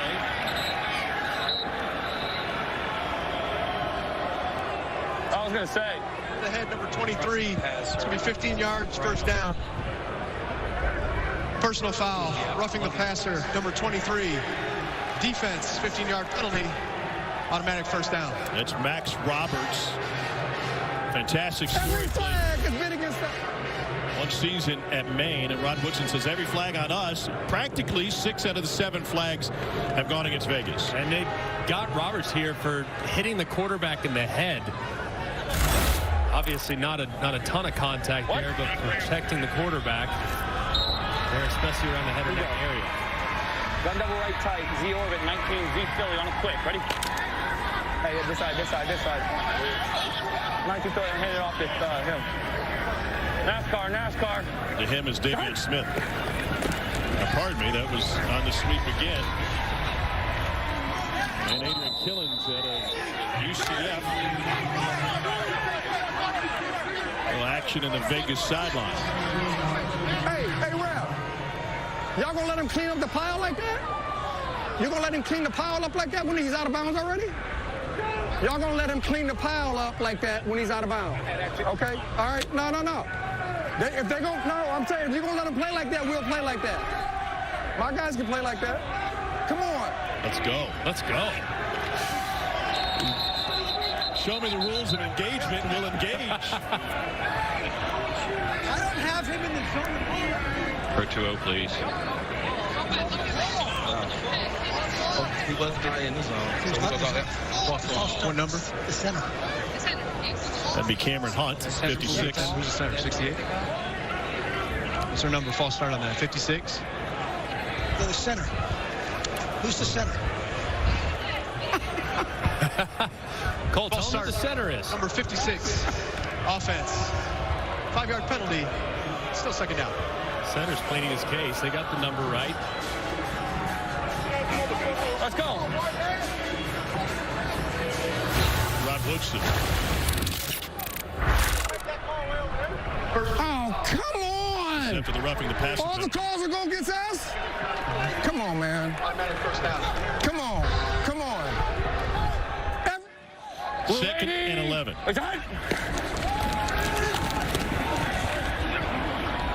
And fit in for a completion of 5.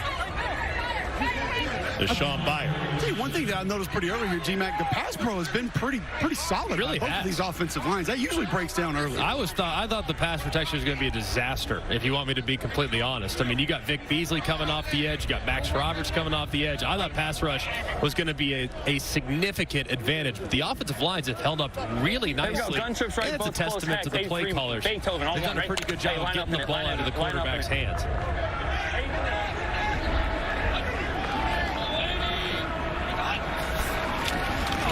On 3rd and 6. Flint trying to scramble. A little stiff arm maybe got him a couple more yards. In the end, it's a gain of 2. You got to go for it if you're Arlington, I think, at this part of the field. Let's hear what Drew Plitt says to his offense. Here is it's a critical down and distance, obviously. Already been stopped on 4th down once. Let's see if they can pick it up this time. Here we go. All right, let's go. Here we go. Gun double right, A. 2 jet pivots on Daytona. Ready? 2 jet, meaning protection. Offensive line sliding to the left. Here we go. Running back's going to the right, and he's starting on the left. Means A going across. Pressured and it got stripped. Loose ball. Vegas has it. A perfect hop to DJ Calhoun. And the Vipers already up 14-3. Take advantage. It was Max Roberts who brought the hammer and forced the fumble. Same guy got whistled for roughing the passer. Cole, the announcer jinx there, man. I mean, you'd say the protection's great. Next thing you know, left tackle gets beat around the edge, and Max Roberts jars the ball loose. Ball's got to come out quickly, but those routes take a little bit of time. You think as a quarterback, 2 jet, you got plenty of time. 200 jet, that ball's got to come out quickly. But no, 2 jet, you should be okay. Unfortunately, though, for Drew Plitt, left tackle gets beat, and Max Roberts makes a great play on the strip sack.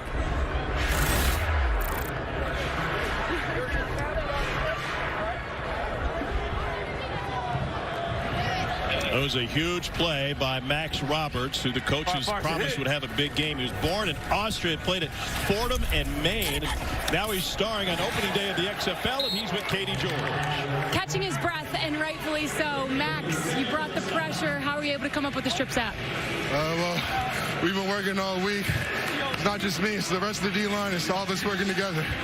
What's impressed you holding this team to just 3 points so far? Well, we came in with the game plan, and we expect to be the best defense in the league. So this is nothing but confirmation for us. What are we working here? Gucci headband? Rocking the Gucci headband, yes, ma'am. I love it. Keep it up. And a pick! Intercepted by the Renegades and taken back by Tomase Lavallee.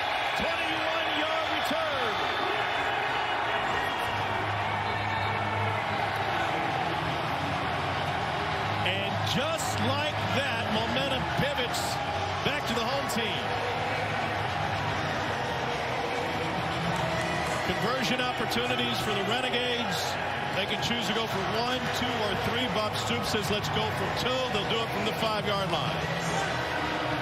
How about the play by Lille?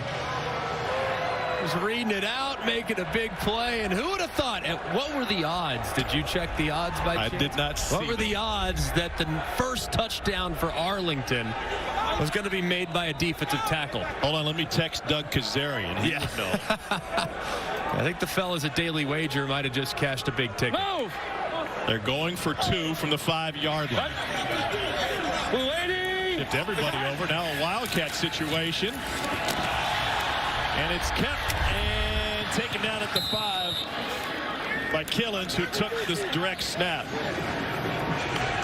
A pick 6 gets Arlington its first touchdown of the XFL season. Big man stumbling, rumbling, finding Pater. And it's a game here in Arlington. Lille gets the Renegades fired up.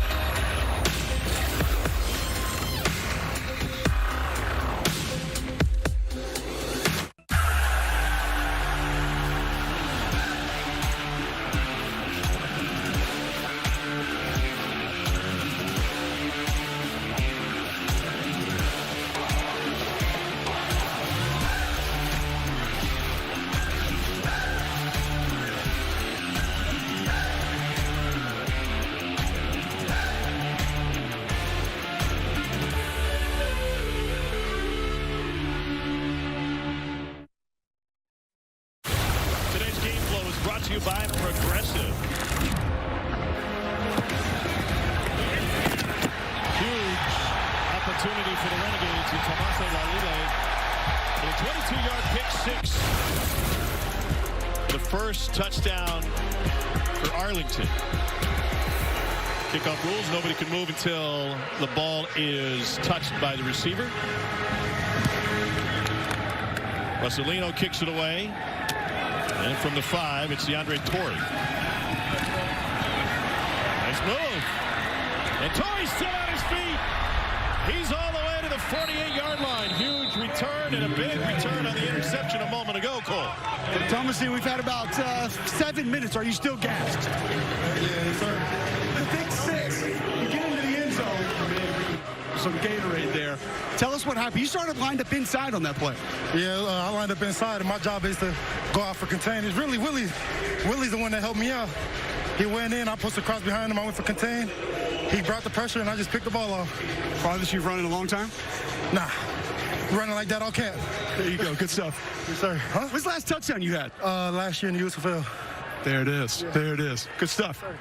And the Willie he was referencing was Will Clark, outside linebacker. Fire's a hit. Vegas trying to regain the rhythm. Great field position. And John Lovett and State product lost the football. Scooped up by the Renegades. This is Jamal Carter. Second consecutive takeaway for Arlington. And they'll have it inside the 40.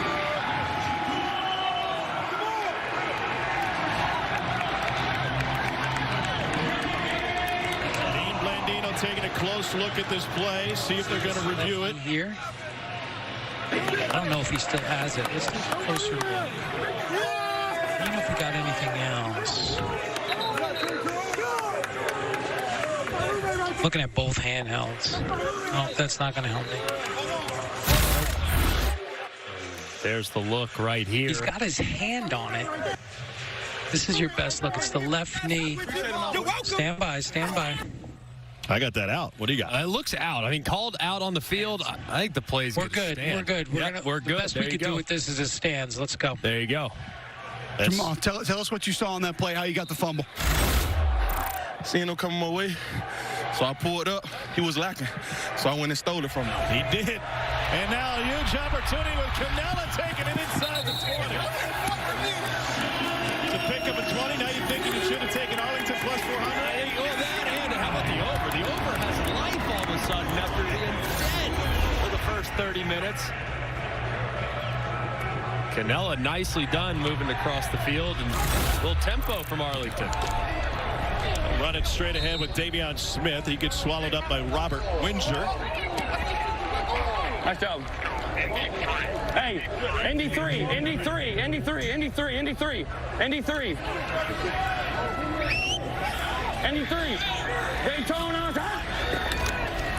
Vegas a little lost, but a fantastic play on the edge.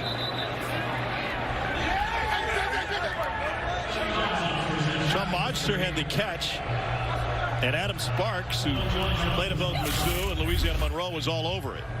Yeah, all over it, and a little late action too. You heard Rod Woodson a little while ago say, hey, we can play that way. You see number 23, Max Roberts, come in and absolutely destroy somebody right in the back there on the sideline.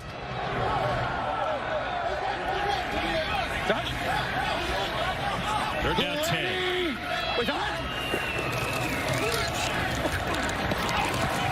Played over the middle again. This is Davion Smith. Without one of their key back-end players, Maurice Smith, who's out with an injury this weekend. Will be at one of those safety spots. Great pass rush there from Vic Beasley a moment ago, winning inside. A former All-Pro, a guy that at one point led the NFL in sacks, starting to make his presence felt against the left tackle for the Renegades. 32-yard attempt, Taylor Russolino. And just sneaks in. We've got a 2-point game with 6:46 to go in the third quarter. XFL opening week presentation. The XFL and ABC will return after this message and work on ABC stations. Catch episode 2 of the XFL docuseries Player 54, Chasing the XFL Dream, Thursday at 5 p.m. on ESPN2. Available to stream immediately following on ESPN+. Directed by Peter Berg, this 9-part docuseries chronicles the creation of the XFL under new ownership and provides an all-access look at all 8 XFL teams. Nobody can move until the ball is touched by the receiver. And on this kickoff, room to the near side, but taken down. Moments ago, Katie George was with Dwayne Taylor. Coach Taylor, you got all your offensive players together on the sideline. What was your message after those 2 turnovers? Just stay together. Bad things going to happen, good things going to happen. We knew that coming in. We just got to protect the ball security, job security. So if we do that, they haven't stopped us really yet. We just been stopping ourselves the last 2 drives. So we're going to come out here and score, execute right now, and go take the lead and win the football game. Thank you. Last 4 Vegas plays: a missed field goal, a rush for -4, a pick 6, and a fumble. That's not a good trend.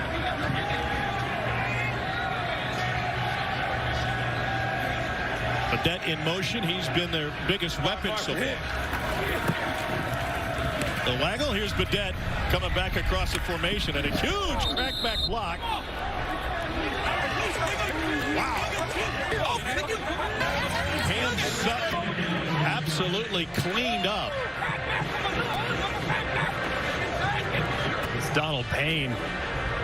He just delivered a massive blow on the sideline. He's chatty too.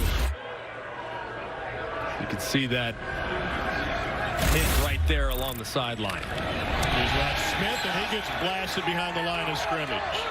Will Clark, the stop. Arlington's starting to come alive now a little bit on the defensive side after not playing great there in the first half. Starting to find something here early in the second.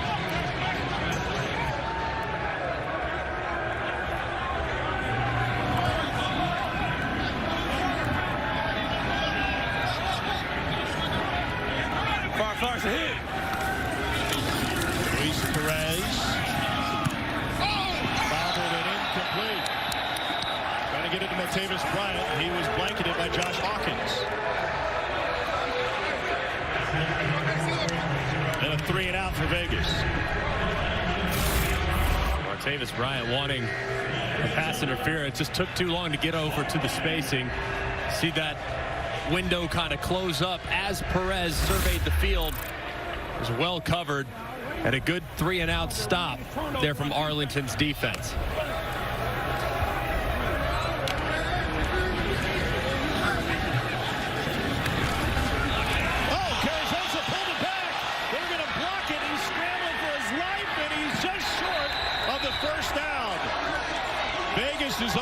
Defensive ineptitude showing again. This time, special teams got in on it. Man came wide open.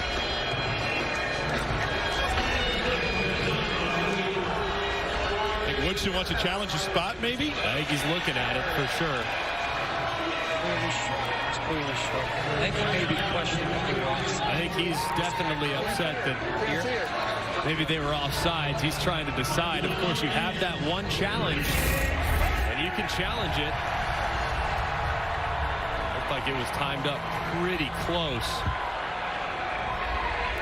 And if anybody, it wasn't the rusher from the edge. It was the guy, a position inside. And Rod Woodson has one challenge to use. So Vegas is challenging that there was defensive offside. All right. So here's the one challenge situation. Vegas has called a charge timeout to challenge the ruling on the field that there is a potential defensive offside by the defense. Previous play is under review. Mike, I'm with you. We're looking at it.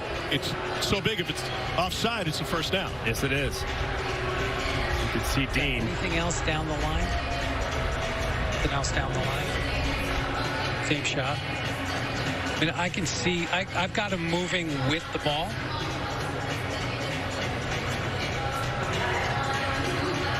Yeah. So I've got the ball. I mean, he moves with the ball. Coach is saying he had him in the neutral zone at the snap. Yeah, I don't have a look down the line. Looks like he moves with the ball. We're going to let the ruling on the field stand. So we're going to stand here? All right.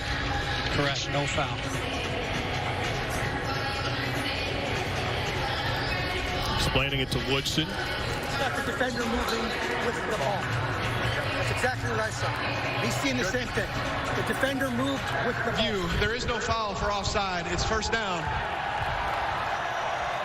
And that's really cool. I mean, obviously the play didn't work out and the challenge didn't work out in Rod Woodson's favor. But either way, it's really neat to think that you can overturn a penalty, one that could potentially have a huge momentum shift, a key pivotal first down given up. It's just cool that you have that opportunity to challenge that, which is something that I think all levels of football should certainly consider at some point. Blue 80! And recognizing the high leverage situation. Under pressure, got away, and it's caught up the sideline by Jordan Smallwood.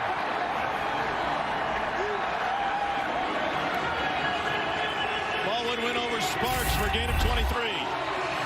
Great catch. Smallwood able to reel it in, and Arlington trying to go really fast to avoid having another look at it. It's going to stand either way, though. It looked like he secured it, and that knee went down in bounds. Checking with Dean Blandino. That's the only thing I want to see at the end. Just the ball at the end. It looks like it moves, but I don't see loss of control. Good. We have just looking at whether he caught it. Yeah, what we have on the sidelines, the catch and the knee down. You got that? Got hit out of bounds. So. Yeah, we're just looking at control of the ball when he goes to the ground. There's some slight movement, but no loss of control. We're good. Confirm the ruling on the field. Confirm, is that what you said? You broke up? Confirm the ruling on the field. After review, the ruling of a completed pass for a first down is confirmed. About as efficient as you can get, huh? So efficient and great concentration from Smallwood. You see, that ball is up against his shoulder pad, left knee's down. The ball can move and the ball can even touch the ground, but didn't look as though the ball ever touched the ground. He certainly obviously never lost control. So just tremendous concentration on what was a pretty well covered pass. Daytona. Play action. Good. Checks it down, and that's caught by Brandon Arconado. He looks like a Texas Tech wide receiver. It's because he was. Good job there, obviously. 25 flip. 25 flip. 25 flips, so now they're actually operating off of a wristband. 82 F-bang halfback smash on one, right? F-bang halfback smash. So here we go, get set. Down here to the bottom. Blue 80. Wait, hot. Lit to the end zone, a little bit behind. Why change the wristband into the game? Maybe you feel like they're picking up on your signals. I'm really not sure. Usually if you're going to be wristband, it could be drive to drive. But that's when there's a signaler on the sideline. Texas X snag. College. But in the NFL, XFL, you have radios in the helmets, so they couldn't necessarily get a feed on what your situation is. But sometimes a call could be potentially very wordy, too, so you'd go to the band for that. On 3rd and 4, pressure, and incomplete. Trying to find Smith. Covered by Jawan Johnson. And they ran a little Texas route there, which is great against man coverage. You get that back, you get a linebacker that's running out there. They were clearly anticipating man coverage right there. They got zone.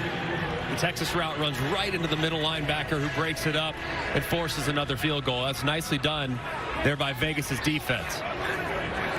25-yard attempt for Russolino. There's an XFL record to his name, a 58-yard field goal. Last iteration. He's 3 for 3. This one, and Arlington sneaks in front by 1 with 2:43 left in the third. Ride for Taylor Russolino. Good job, son. That's it. That's it. Good job, fellas. Keep it going. Let's go. Let's go.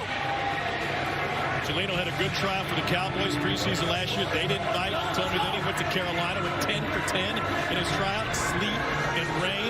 They patted him on the back, said thanks, but no thanks. Even though you beat everybody here today, we're going with somebody else. Cowboys maybe should have taken that. Let's go. As a Cowboy fan, I'm insulted by that.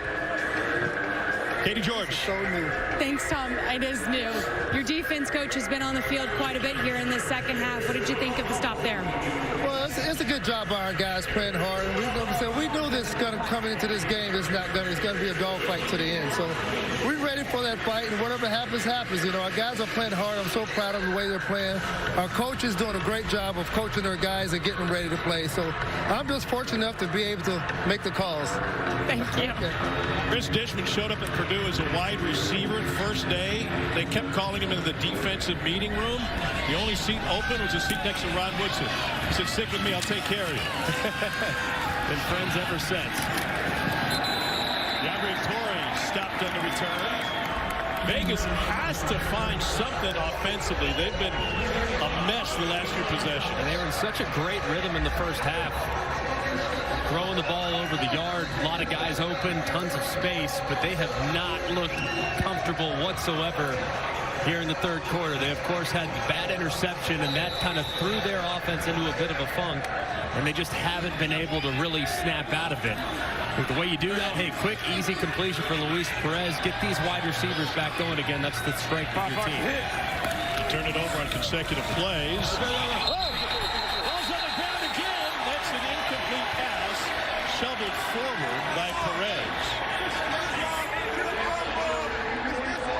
So they tried to go with a little kind of a trick play, but it was pretty well covered on the right-hand side. If you see number 45, Will Clark, it looks like they're trying to throw it underneath him, and he just kind of comes right upfield and kind of messes everything up as they're trying to hit Vedette on a little bit of a, I guess, a little slip screen underneath.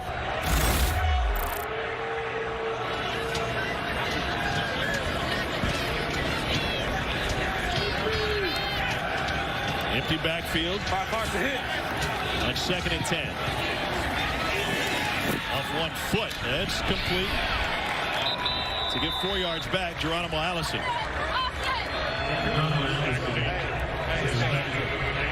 Stack danger. Stack danger fire zone. Stack danger fire zone. Even left. Scat left. On. Scat left. 4. 2 under. Stack danger. Hang, swing. 4, be outside. Pump, hang, be outside. Out and up, Martavis. Martavis, he just told Martavis a little out and up. So keep an eye out right here. At the top of your screen, a double move. Little hitch. And Perez got knocked. Waiting for the move to complete. Josh Hawkins brought the pressure.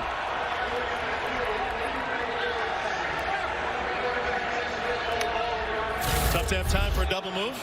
A lot. You heard the pressure. Fire zone coming off the left-hand side. Perez is looking to the right, who is well disguised with that nickel defender that was over the slot to the left-hand side. He comes late and obviously makes the play. Shakur Brown played college ball at Michigan State. He was in the USFL last year. Vegas gets rid of this one cleanly. And a new returner in there for Renegades. It's Adrian Killings. It's a kickoff. It continues on ABC, ESPN, and FX tonight at 8:30 Eastern. It'll be Lo Galindo, Sam Acho, Taylor McGregor, and Ian Fitzsimmons on the call for Orlando and Houston. Tomorrow at 3 o'clock on ABC, St. Louis and San Antonio. And tomorrow night on ESPN, Seattle versus D.C.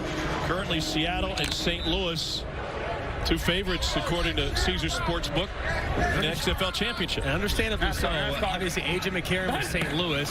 Seattle with Ben DiNucci obviously started some games for the Dallas Cowboys. So when you look at the futures, a lot of people will gravitate towards the established veteran NFL caliber quarterbacks. But last time around, the favorites were D.C. with Cardale Jones and Dallas with Landry Jones, both of which weren't even starting for their own team at the midway point. So you have to kind of find the diamond in the rough. Last time around, it was P.J. Walker with Houston. And there's going to be someone that really emerges at quarterback at one of these teams. That'd be the team that I'd get all over here in the first couple weeks. We head to the fourth quarter in Arlington. The Renegades with a 1-point lead here in the XFL debut. ESPN's presentation of the XFL on ABC will return after this message and a word from our ABC stations.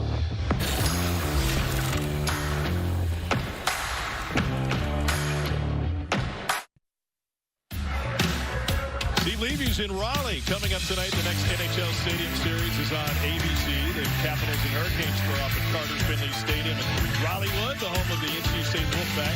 Sees almost 58,000 fans coming to get to 8 Eastern, also on ESPN Plus. 37th regular season outdoor game since 2003 playing, and its 33rd unique venue. Arlington has the ball in a 1-point lead as we start the fourth quarter. NASCAR. Go ahead.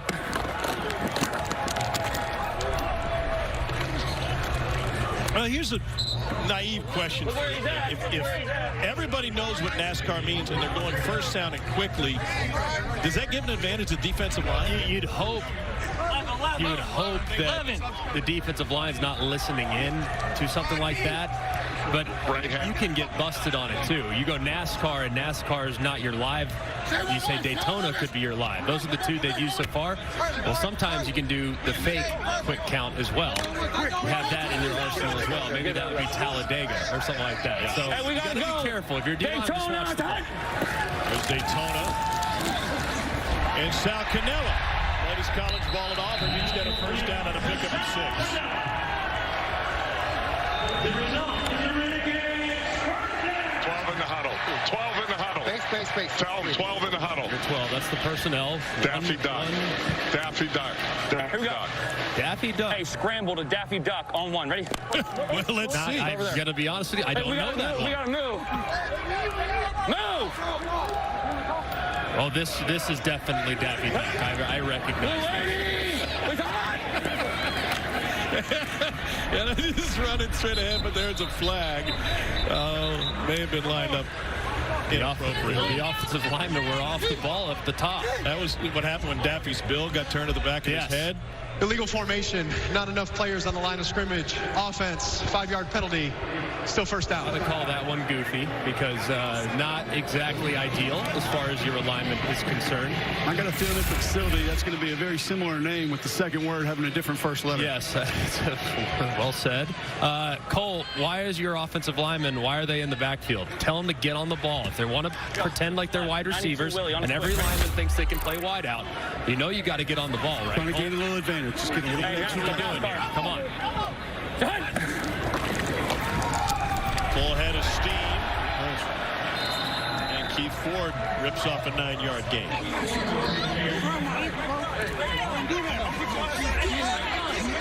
Let's go. All right, let's go. Gun double right, cut, 200 Jet, Ohio. Right, gun double right, cut, 200 Jet, Ohio. Cut, 200 Jet, Ohio on 1, right? Quick protection, G-Mac. 200 Jet, quick protection. Ohio, you're going to have little out routes right here by the slot receivers. Blue lady! Is that? Ella got hold up. They go down the sideline, and it's incomplete. Trying to find Winning here. What is a quick protection, Cole? Usually means you're going to cut. So you go down, you know you don't have to keep those guys at bay for a long period of time. So some of these edge rushers Greg's been talking about, they've been problematic. I'm just going to dive at that outside knee, try to get their hands down, take away from that speed rush, keep them from getting into the backfield because I don't have to hold them up for 4 or 5 seconds. As a quarterback, you know that they're doing that. So that ball better come out quick. If it's not there immediately, eight ball. 180. I got it. Black 80. I got it. Clint got tripped up, spun around, and taken down. LaRon Stokes, after Beasley and Tomo Pendu got to him. This is nicely done. And you see Beasley at the top. He's going to release underneath. He's almost there and almost makes the play. But instead, his buddy LaRon Stokes was able to drop Clint. Nicely executed game along the front for the Vegas defensive line. Point they got, we gave them. And that's the story of the game. Points off turnovers for Arlington.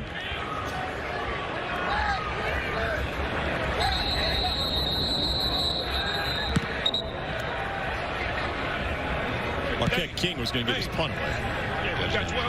I got 12. Illegal substitution. Defense, 12 players in formation. I need that ball. 12 men on the field. Defense. Wow. 5-yard penalty. Automatic first down. Oh, not quite a first down. It'll be 4th and 2, but still, I mean, you're definitely going for it, 4th and 2, knowing that 4th and 2 is 2.5. This is massive. Massive penalty here, possibly. What's the biggest difference between 4th and 2 versus 2.5? Well, technically, 2 is short yardage, 2.5 is moderate. Hey! I need to play. Play would be helpful. Gun double left. Gun double left. Dog one. Smoke pass. Dog one. Plenty of time. Play clock just started. All right, they're going to throw it here on 4th down and 2. Yeah, we smoke Aspen on 1, right? Got pressured last time he tried to throw. All right, the Z's here at the bottom. So here's your Z. That's where it should be going. Goes the other way, and it's caught for a first down.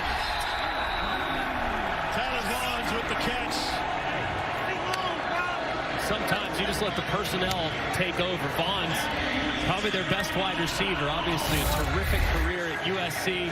You have man coverage across the board on slants. Great man beater. Nice throw and catch for the conversion, as that penalty is massive for Vegas on defense. Hey! Right down a little bit. There we go. Right there. You ready? Right here.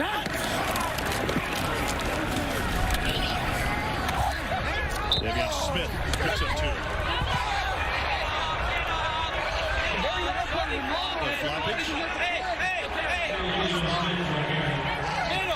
You got to get touched to at least get the flop going, right? That's right. Theoretically. Let's see. Wow. I mean, it's an A for... I mean, literally 85 is trying to hold on to him. Not letting him get thrown down to the ground. Lady! Pressure up the middle. Flint escapes it. It's a foot race. And he's able to scramble for 12. Listen to Flint here. See if he's out of breath when he makes this next play call. It is week 1 after all. You see the pressure. It doesn't get home. Well protected, by the way. Davion Smith, the former Michigan Wolverine. Excellent job picking up that blitzer. They lose contain, and Flint gets out the backside. Let's see if he's out of breath right here. Do a less strong. 99 crunch on the quick. Ready? He's in good shape. Crunch. Guy came in top-tier form. 10th play of the drive. 99 crunch probably going to be a little pitch out here to the left. There you go. Ford. Beats the first man. Over his shoulder. Picked up 2. Touchdown here could be extremely valuable to some people, obviously. You don't have to dance around. You can say it. Oh, gotcha. Okay. Yeah. Goal right strong. Took the 34 duo fine. Ready? 34 duo, hand off to the right-hand side. Let's keep Ford again. Pushes through. Lost his job to Samaje Perine and after an injury. Rambo. Nice job by Mike Horton right there. 70, big right guard of all the double team.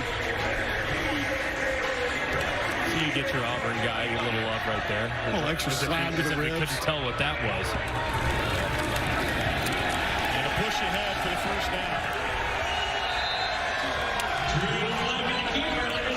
Considering the John Hayes here, obviously they've had a difficult time this part of the field as it condenses. Haven't done a great job in the low red area. Let's see if they can figure out the missing piece. With how they're running it, I would just continue to just pound them along the line of scrimmage. Now if you took the over, you're saying, hey, Stoops, if you score, just go for one. On Daytona, ready? Higher percentage play. Here's that duo again, run to the right-hand side. Daytona attack! Still moving. And he's taking them just shy of the goal line. It'll be second and goal. Go back to keep forward. I don't know how you could possibly justify doing anything other than that. Call it 34 duo fine. Jumbo personnel, get the receivers out. Same play, duo find. Hey, go Rambo. Go Rambo. Go Rambo. Go Rambo. Here's your quarterback sneak. Jalen Hurts can do it. A little push behind, flips behind.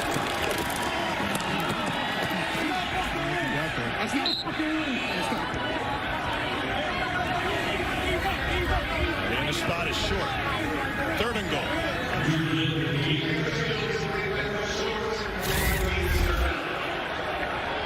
See right there, pretty good job by that Vegas defensive line and linebackers going up over the top.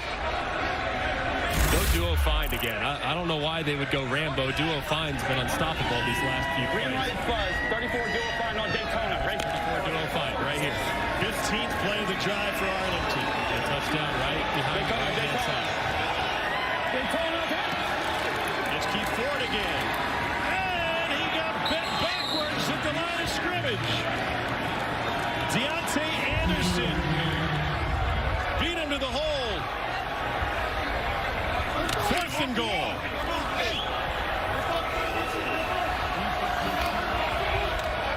They're bringing Davion Smith at running back, and Sal Cannella enters the tight end.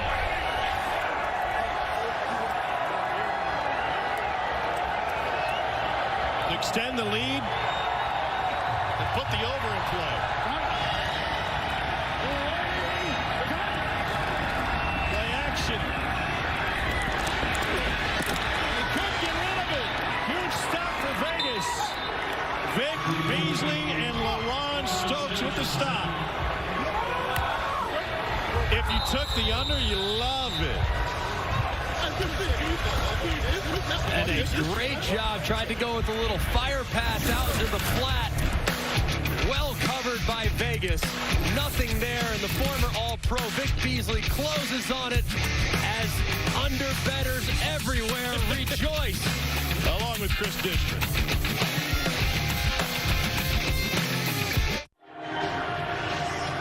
What a stop. But now Vegas' offense has to figure it out. They haven't had a first down in the second half. And they got a long field, trailing by one, all on their own 3-yard line.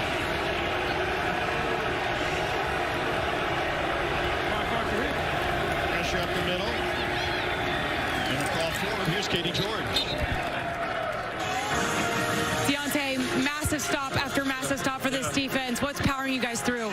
Man, we just want to win, man. We just had to fight to win. We knew we had adversity, especially our first game. And so we just got to keep on punching, man. Offense about to go score right now. We got to keep on doing our thing on defense. Nice job. Thanks. This was the stop.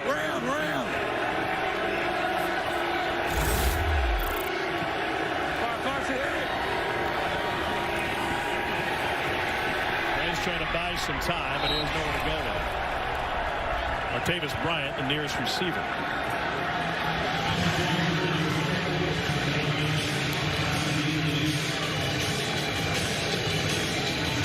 Under 5 minutes to go, 3rd and 9 for Rob Woodson's squad. Big down, obviously, for Vegas.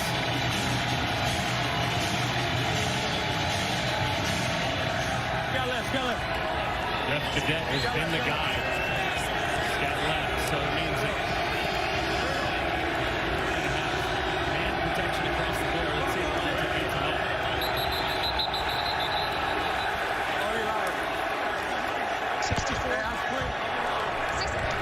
Start number 64. Offense, half the distance to the goal. 3rd down. And Michael Miller. You heard a little bit there, Luis Perez say, I'll be louder, I'll be louder. I'm screaming, I'll be louder. But part of the field is actually a bunch of Arlington fans right behind the quarterback. Probably the loudest part of the stadium, exactly where they're at right now. XFL would be saying an offsides by Knickerbocker. That's right. Washburn product. Not the headless horseman. Pressure.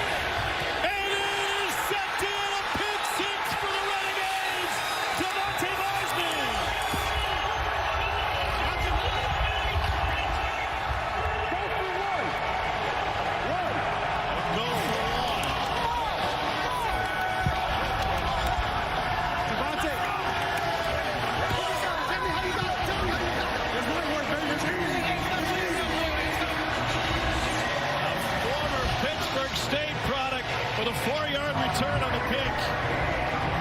They decided to go for 1, which I'm a little surprised by. I might think in this situation you could essentially put the game on ice if you go for 3, which would obviously make it a 10-point game. Either way, I mean, they got to score and get their own extra point themselves. But the difference between, and Coach Stoops told us before the game, the difference between going for 1 and getting it and 2 and getting it's essentially the same. So a little surprised they're just going for 1. Do it straight ahead. Punch it in with Smith.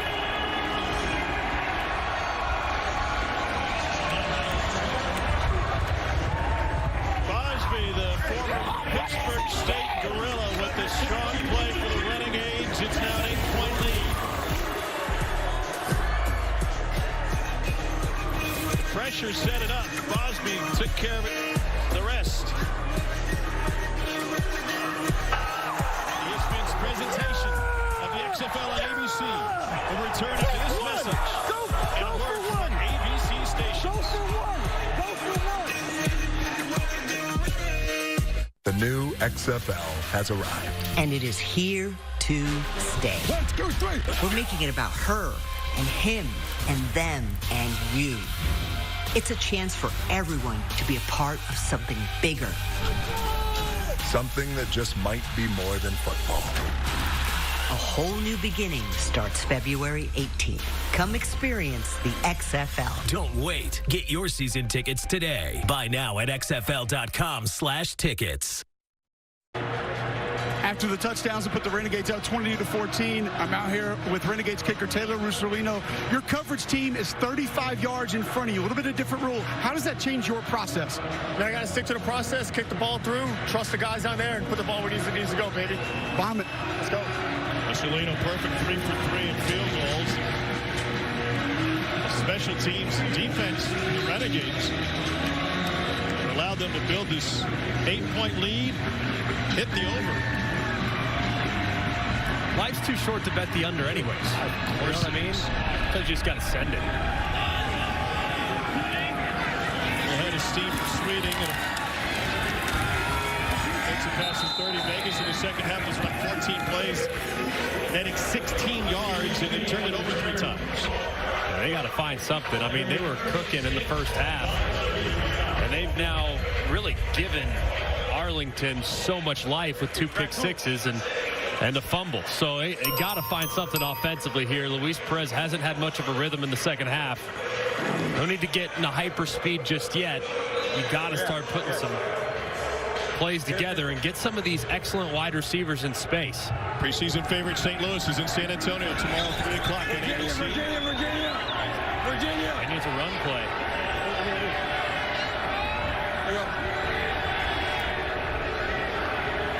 Fire's a hit. Perez had to pull it back. And he gets taken down. Donald Payne, first man there. Right there, Virginia, a little RPO. He decided to throw it. I think that's one that he probably wishes he would have had back, because it looked like there was some room at the right-hand side if he would have handed it off. Payne knows how to tackle. Third leading tackler in Division I football history. 538 of them when he was at Stetson.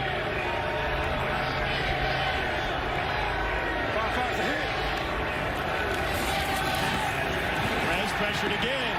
They got him again. Adeoye, who played college basketball at Ball State. Western Kentucky and Southeast Missouri is now playing football. And a great job just not over-rushing the quarterback. You saw he got on the same level as Perez. And as soon as Perez stepped up, looking like he was going to take off, he collapsed down, rallied, and dropped him for another sack. See if they bring pressure again. It looks like they have something coming off the top, potentially. Man rush, 3rd and 12. Over the middle. Almost picked again. It fell out of the hands of Matthew Sexton.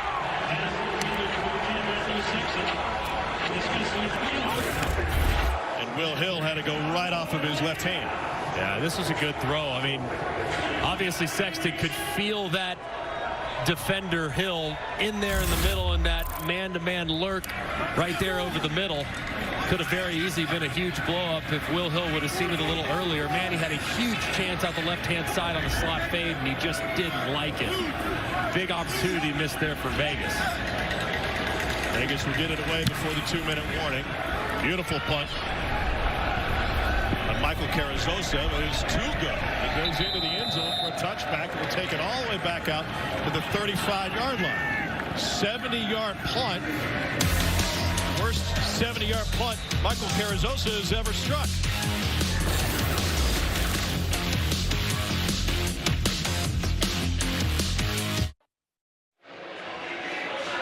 Still to come tonight with coverage starting at 8 Eastern and also airing on the ESPN Plus. It's the NHL Stadium Series right here at ABC. Washington Capitals and Carolina Hurricanes ready to go. It's the shortest walk from, well, the most dapper walk also from a home stadium to a Stadium Series game. It's literally across the parking lot to Carter Finley. Greg, I know you got a putter like that. You got a hat like that? Yeah, no, I'm not sure I have the hat, but yeah, the putter looks familiar. Like a McElroy special. Fantastic job by the Renegades defense. Here's Cole. Pitch coordinator Jay Hayes. Coach, when that front four is getting pressure like they were on that last drive, front four getting pressure, what does it do for you as a play caller? Well, it just made it a lot easier. You know, we got them behind the sticks, and we were able to play the coverages that we wanted. Thanks a lot, Coach. Okay, thank you. Well, 14 yards allowed. Luis Perez and the Vegas offense started. We're going to wait till it's on 2. At 2 seconds. Right. All right, you hear he's making sure he's talking to everybody. Hey, we're going to snap it on 2, meaning on the play clock as it gets down to 2. That's when you go on the quick. There you go. Well executed. Vegas will take a timeout here. 1:13 remaining. One left, obviously, for Vegas, and with how their offense has gone, they have to come after the punt, I think. And the offenses have really struggled, so probably anticipate another run here from the Arlington Renegades. Timeout from Vegas to get the stop. And then if you're the Vegas special teams unit. Arlington still has a challenge remaining. Woodson used the Vegas one earlier. So 2 timeouts and a challenge. That's what that red chip designates under the Arlington timeout chips. They're now 5. XFL season opener to the winner. In addition to their game check, an extra $1,000 per player. 8 ball. 8 ball, hot. Green 80, green's hot. White 80, it's hot. And we got some leakage on the right side. False start, number 88, offense, 5-yard penalty. Still third down. Tight end Sean Byer. Hey, we're good.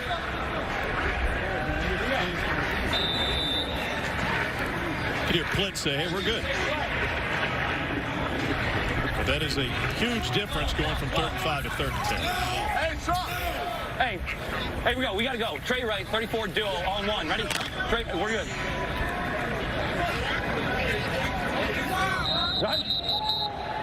I got it. We got it. It has called their second charge timeout. 30 seconds. As a quarterback, if you're Plitt, you're frustrated that they burned a timeout? Well, I mean, it's better to be safe than sorry. Obviously, Plitt felt like he was in control. They were going to be at the line of scrimmage. But if you're Bob Stoops, there's absolutely no reason to rush. I mean, you rush, next thing you know, you have a fumbled snap, guys aren't set, you fumbled a handoff, whatever it may be. Call timeout, get everyone set, calm everyone down, double over the football, hand it off, prepare to play defense in the final minute to secure the first victory in the new XFL. Hey, huddle right here. Come here. Gun trips left off. 14 wide splinter on one. Ready? Gun trips left off. 14 wide splinter. Trips left. Yes. Splinter, take a jab first. Let him get across. So you're going to get 14 wide splinter is going to be a little bit of counter action. You heard him take a jab step, so jab to the left, and then counter back to the right. There it is to David Smith, and he got dropped. Wow, he had nowhere to go. LaRon Stokes just threw him down. 106 remaining.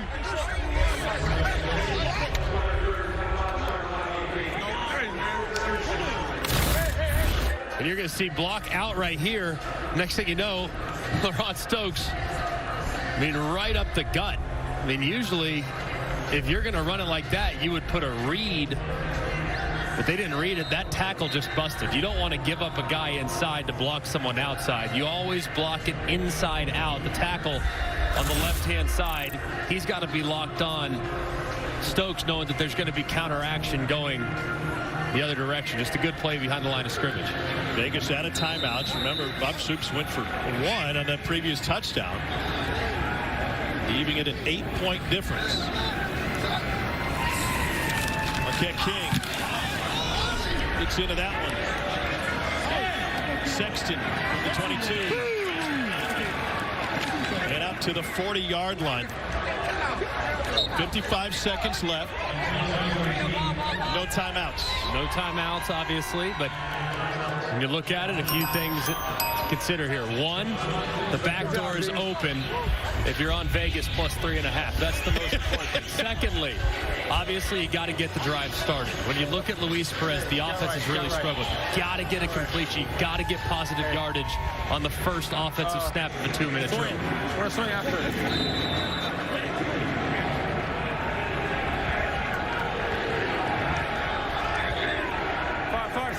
Extra defensive back, all on the ground.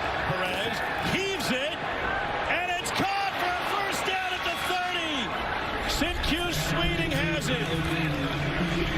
Clock rolling in a moment. Illinois.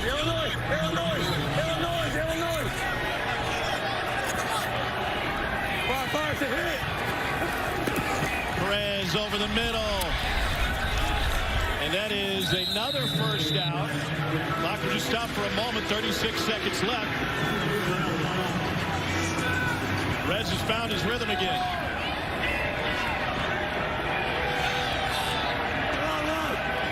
Slide the protection to the right. And the pressure comes from Perez. Heaves in zone. Incomplete. Trying to find Martavis Bryant. Good job adjusting the protection. Saw the blitz to the right-hand side, then you take a shot. You know you got man coverage. Martavis Bryant, probably one of the biggest names at wide receiver in the entire league. They double cover him. The safety plays over the top on the corner. And that was a good long foul ball thrown by Luis Perez. Chance for the Vipers to catch their breath. There's 4 games in the XFL on this opening weekend.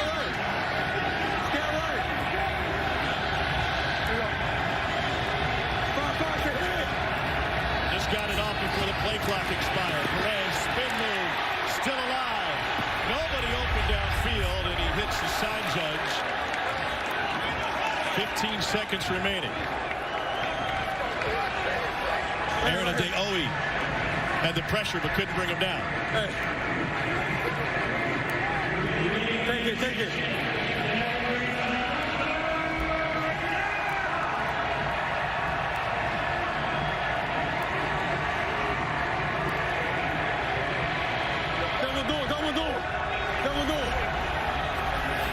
Waiting to read the safeties. He's looking at the safeties to see how he wants to protect it. Double duel means both guards are dual protecting inside out. One-man rush, crossing route, open, and a huge gain! And a touchdown for Vegas and CQ Sweeting! 8 seconds left in regulation. They're going to go for 2 in the ties. Left hash, left. One more. And the decision to only go for 1 before for the Renegades means it's pretty straightforward for Vegas. Very, very obvious. I'm still surprised that Bob Stoops opted to go for 1 on the previous touchdown. But now, you listen to Perez.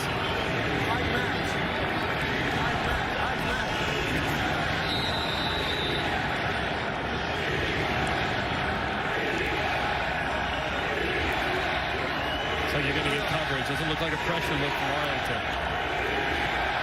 With the tie, with 8 seconds to play. Perez pulled it back. Gets taken down! TJ Barnes!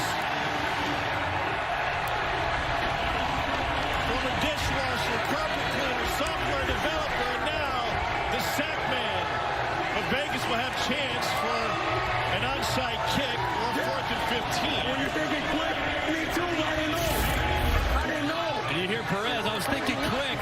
This is a great job on the right-hand side. Look, it's a 3-man rush, and the right tackle just gets beat. It's really well done there by the massive Barnes as he makes the sack. Cole, what do you got? TJ, walk me through how you got that sack. Huh? What'd you say? How'd you get that sack? Hey, determination. Oh, shoot. We got to go back. Hey, determination, love, Zuri, Candy, love, daddy loves. You got to go. There it is. So you get the option here to go onside kick, or you can put your offense on the field in a 4th and 15 for the 25-yard line. And based on TJ's reaction right there, you get the sense that it's actually going to be the offense for the Vipers that comes back out to see if they can secure an extra possession. What's the higher percentage play? I think the higher percentage play, depending on where your quarterback's at, how your offense is playing, I think the offense on the field for a 1, gotta have it 4th and 15 is the better percentages. 12% of onside kicks are recovered by the kicking team. I think you have a better chance with your quarterback on the field than you do with your kicker on the field. So I like the decision here from Coach Rod Woodson to go with the 1 untimed down from 4th and 15. It's going to start on the ready. So you're going to have to clock it. So he's reminding them about the clock rules. So, hey, it'll start on the ready. If they get a first down, naturally, the drive will continue. But the clock rules are as follows. So, obviously, declare down, clock it, assuming you get the 4th and 15.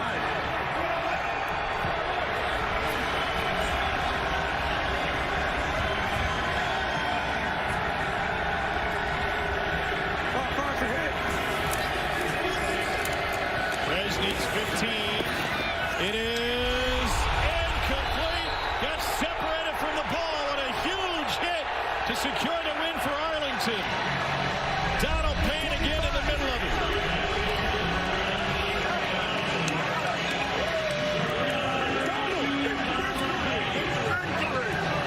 Personnel. Hey, that's a gritty win.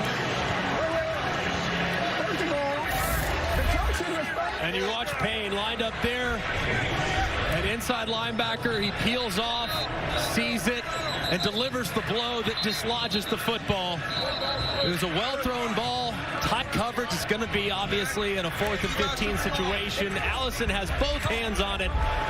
One that you'd love for him to secure, but the big hit from Payne forces the ball incomplete. And the Renegades will start the XFL season 1-0. Good job, man. We go, Daytona. Daytona, time. Good job, Donald. Donald Payne with play after play in this game. I'll take it. This Renegades defense, which was sensational. Payne had a chance to go play at Stetson when they restarted their program. He said, I wanted to be in on the front end of something special. He's in on the front end of this, too. Really good job. You too. That was a heck of a game. Yeah, I got him. Good. Cole Kubelik with Bob Stoops. Coach Stoops, we'll take a win anytime, but the operation seemed very clean for your team today. Yeah, didn't execute short yardage very good offensively. Defensively, came up with a bunch of huge plays. Yeah, we will build on it. You know, this is our first live action, you know, in the last 5 weeks. So you're going to have some hiccups, but overall, it was pretty clean. What was your message at the half? Fall down a little bit early? Just interested what you told the guys. Well, as much as anything, we didn't execute third down very well on either side of the ball. We got hurt defensively on 3 or 4 third downs, and offensively couldn't convert some third downs.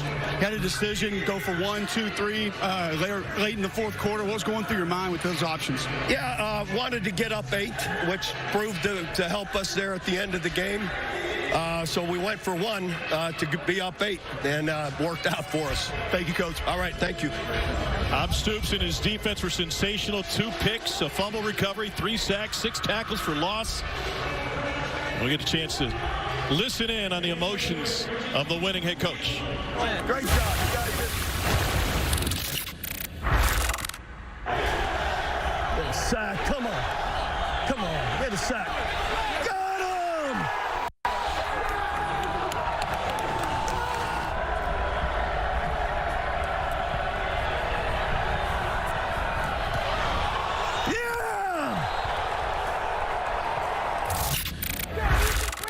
What a fantastic job by the defense.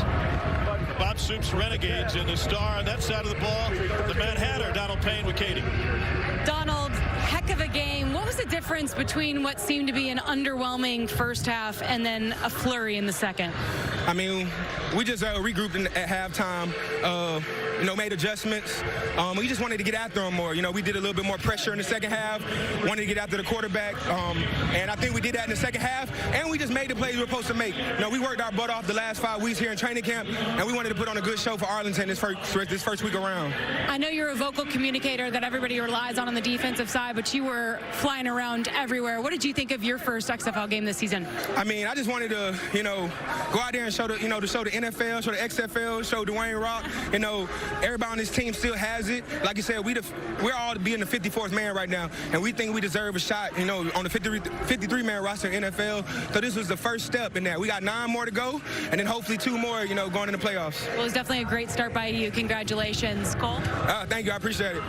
Got Renegades linebacker Colin Schooler here. I'm watching you going sideline to sideline, kickoff coverage. You're going down, making tackles, making plays.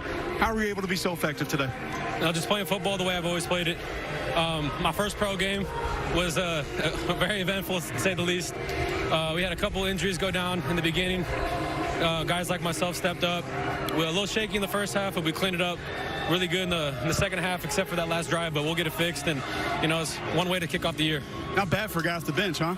Yeah, that's the way we practice, though. Everybody gets a mental rep or a physical rep either way, so whether we're in the film room or on the field or walkthroughs, everybody's locked in, so that's the result from that. Congrats. Thank you, Colin. Thank you. 22-20 is the final. Vegas does cover, though, and the over hits. Tom Hart alongside Greg McElroy. 0 points from the Arlington offense. The defense carried the water today. Unbelievable. I mean, a defense, and obviously when you're Vegas, and really for any team that'll tee it up this weekend, there's one thing we've learned is that mistakes are going to absolutely pound you in a game like this. I mean, you have 2 pick sixes. You have so many different opportunities that just fall by the wayside. So you got to clean things up. But if you're Vegas, you're looking at this saying, man, we were the better team. We just can't make that many mistakes.